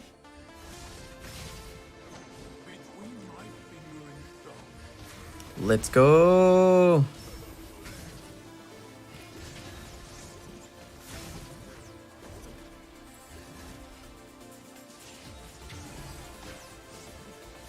Yeah, no, never mind. Never mind. I'm gonna need some actual damage. Malefic. I think Malefic is the only damage I think I need after I get the blade armor. Or flat pen might work here too. Let me see their builds. I'll check their builds in a second. Let me see. Ooh, flat pen is gonna work nice in this one. Oh, I got the blade. Oh, I gotta need the Thunderbelt too, right? Let's go for this.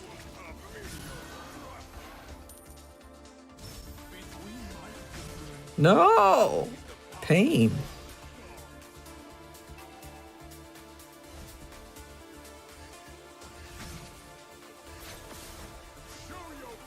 Oh, she got it somehow? That's insane. That's insane. Getting out retreat out here. At this point, all I have to do is rotate lanes to get stacks, right? That'd be seen the most logical thing to do.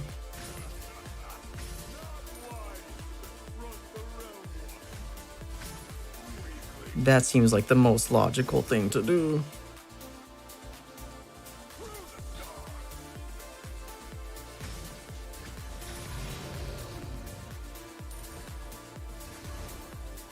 Let's get this Thunderbelt. Oh, dang, I was just punching air. You hate to see it. You need Heptas, Seize, Malefic, and Endless. Alright, fine, I'll get Malefic.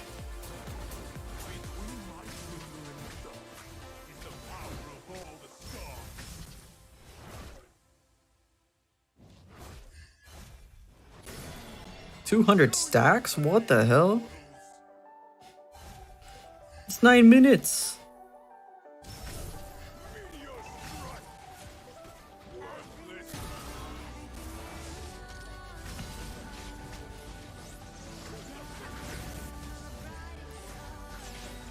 Wow, I'm just jumping around now.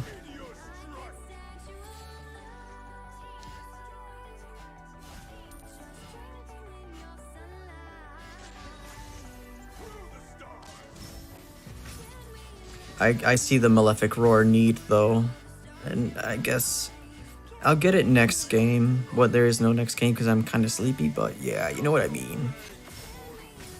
Ooh. How many is his max stacks right now? Anybody know?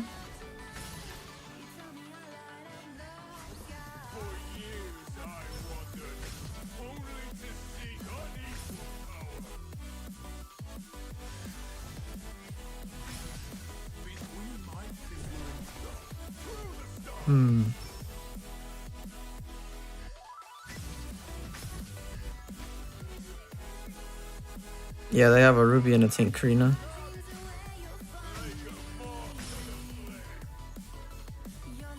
It'll be fine.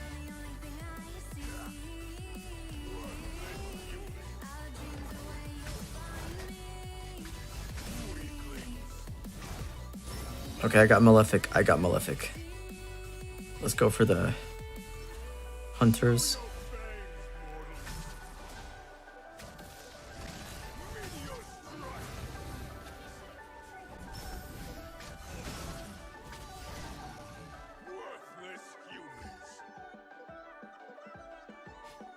Oh, what is this Moskov doing?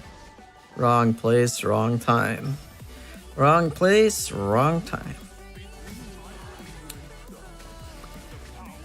I don't need this anymore. Thank you.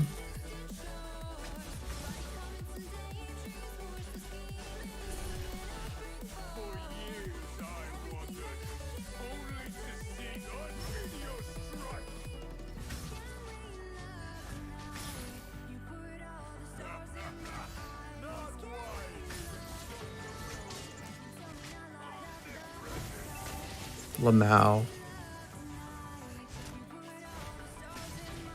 I'm just gonna take these towers, bro. Just gotta abuse my ult vision for it.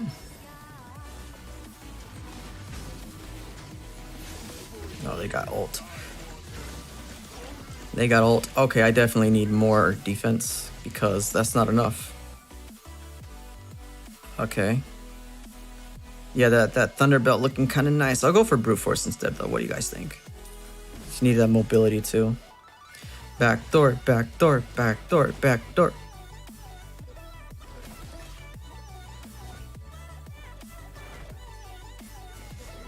I think this Moskov is good enough that we can win this game.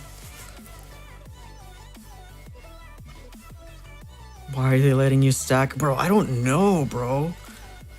Like, I enjoy this. I appreciate their letting me stack. But I got like, how many stacks is max though? Does anybody know?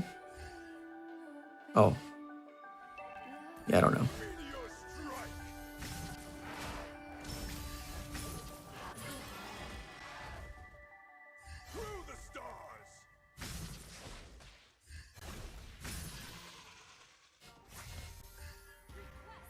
Rip.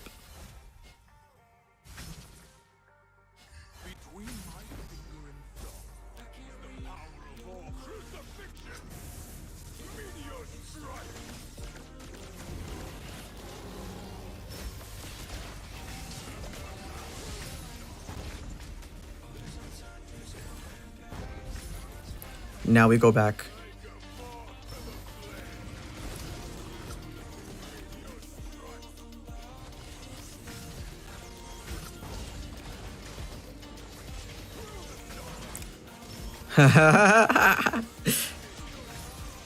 Oh no, the region. That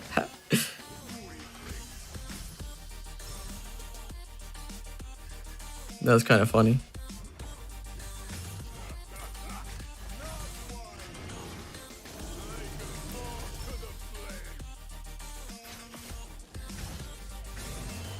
Oh yes, there we go. Just keep stacking, just keep stacking.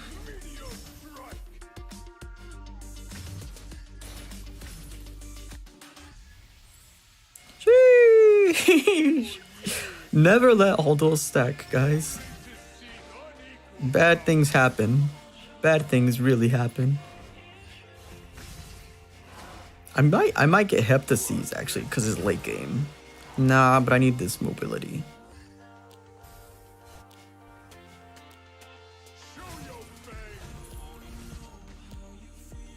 Let's do some reveals. Okay, that's where everybody's at. Nice. Holy crap, guys. I missed all those. Wow.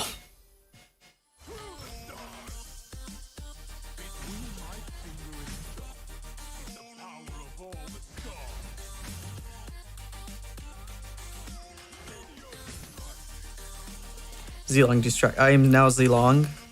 Oh, there's my rock potion. CC. Less CC. Free top lane.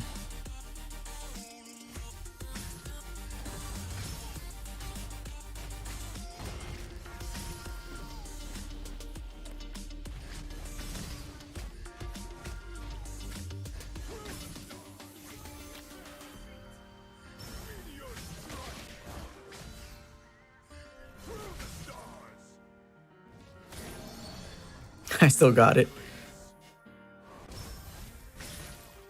I still got it. I'm still stacking. What are the max stacks on this guy?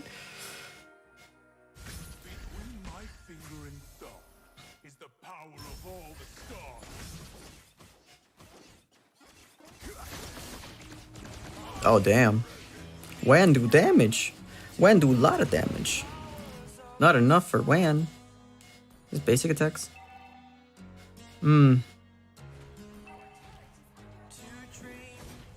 70 physical. 54. Do they have anything else? Not really.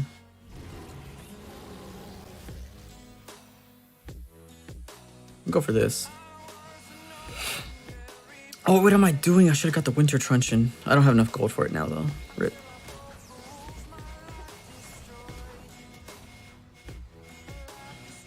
Rip.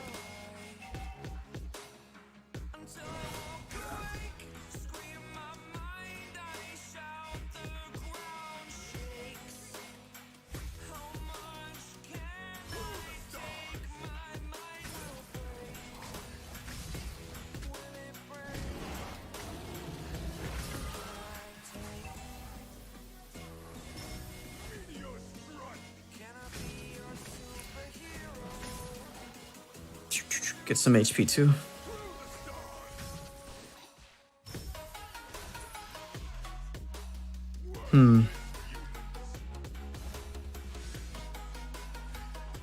I'm basically the tank for the team.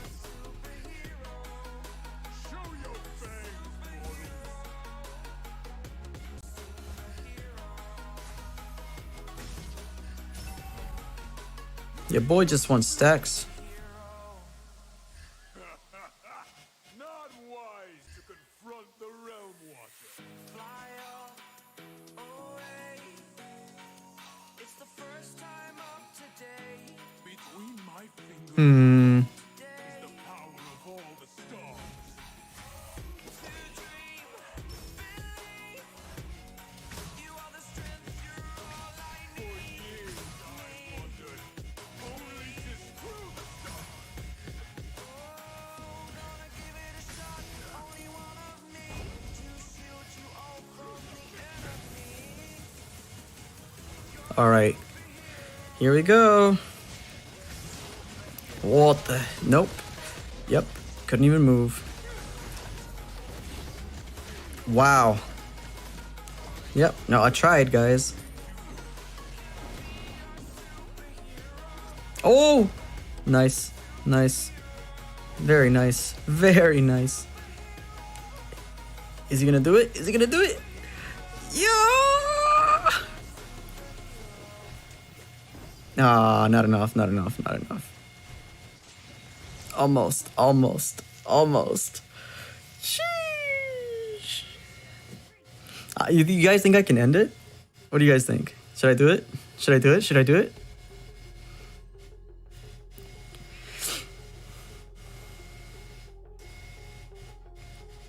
No, I just hit regenning too much. Could I end Wenwen's life?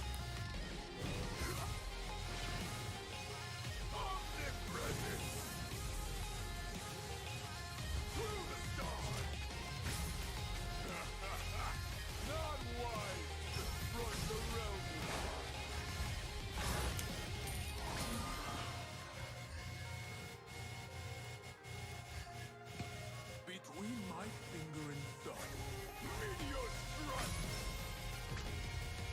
Through the stars.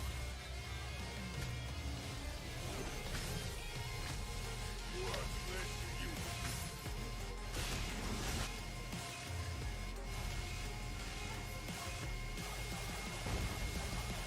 you. Zilong and I have the same brain.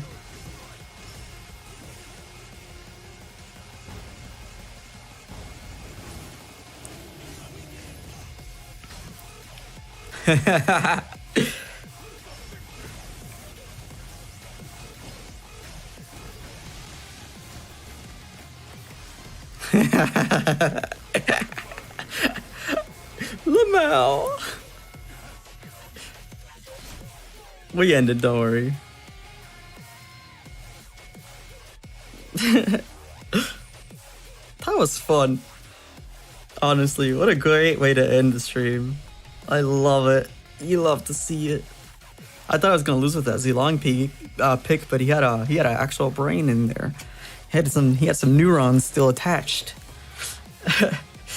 GG's. Whew. Well. We have reached the end of the stream. It's been a really long stream. What is it? Where are you at? 3 hours? Wow. But I hope it's a very informative stream. Make sure you guys share because itemization is very important. And it's hard to grasp the concept sometimes. So I hope it was not difficult to follow. But yeah, that's what we're gonna do. According to the schedule, let me double check before I cap. Let me go to the announcements board, and our schedule says tomorrow is ranked. So more ranked games tomorrow. Then Thursday we'll do some Genshin. Oh, Irithel. You know what? I can. Thank you for reminding me. No. We're going back in. We do not do these. We do not promise things and then forget about them until Shadow reminds you of them. Why did I click not Irithel? Let's go. Okay. This is what I use on her, okay? This right here is what I use on her, so cope. But See these boots? This is the only thing I might change.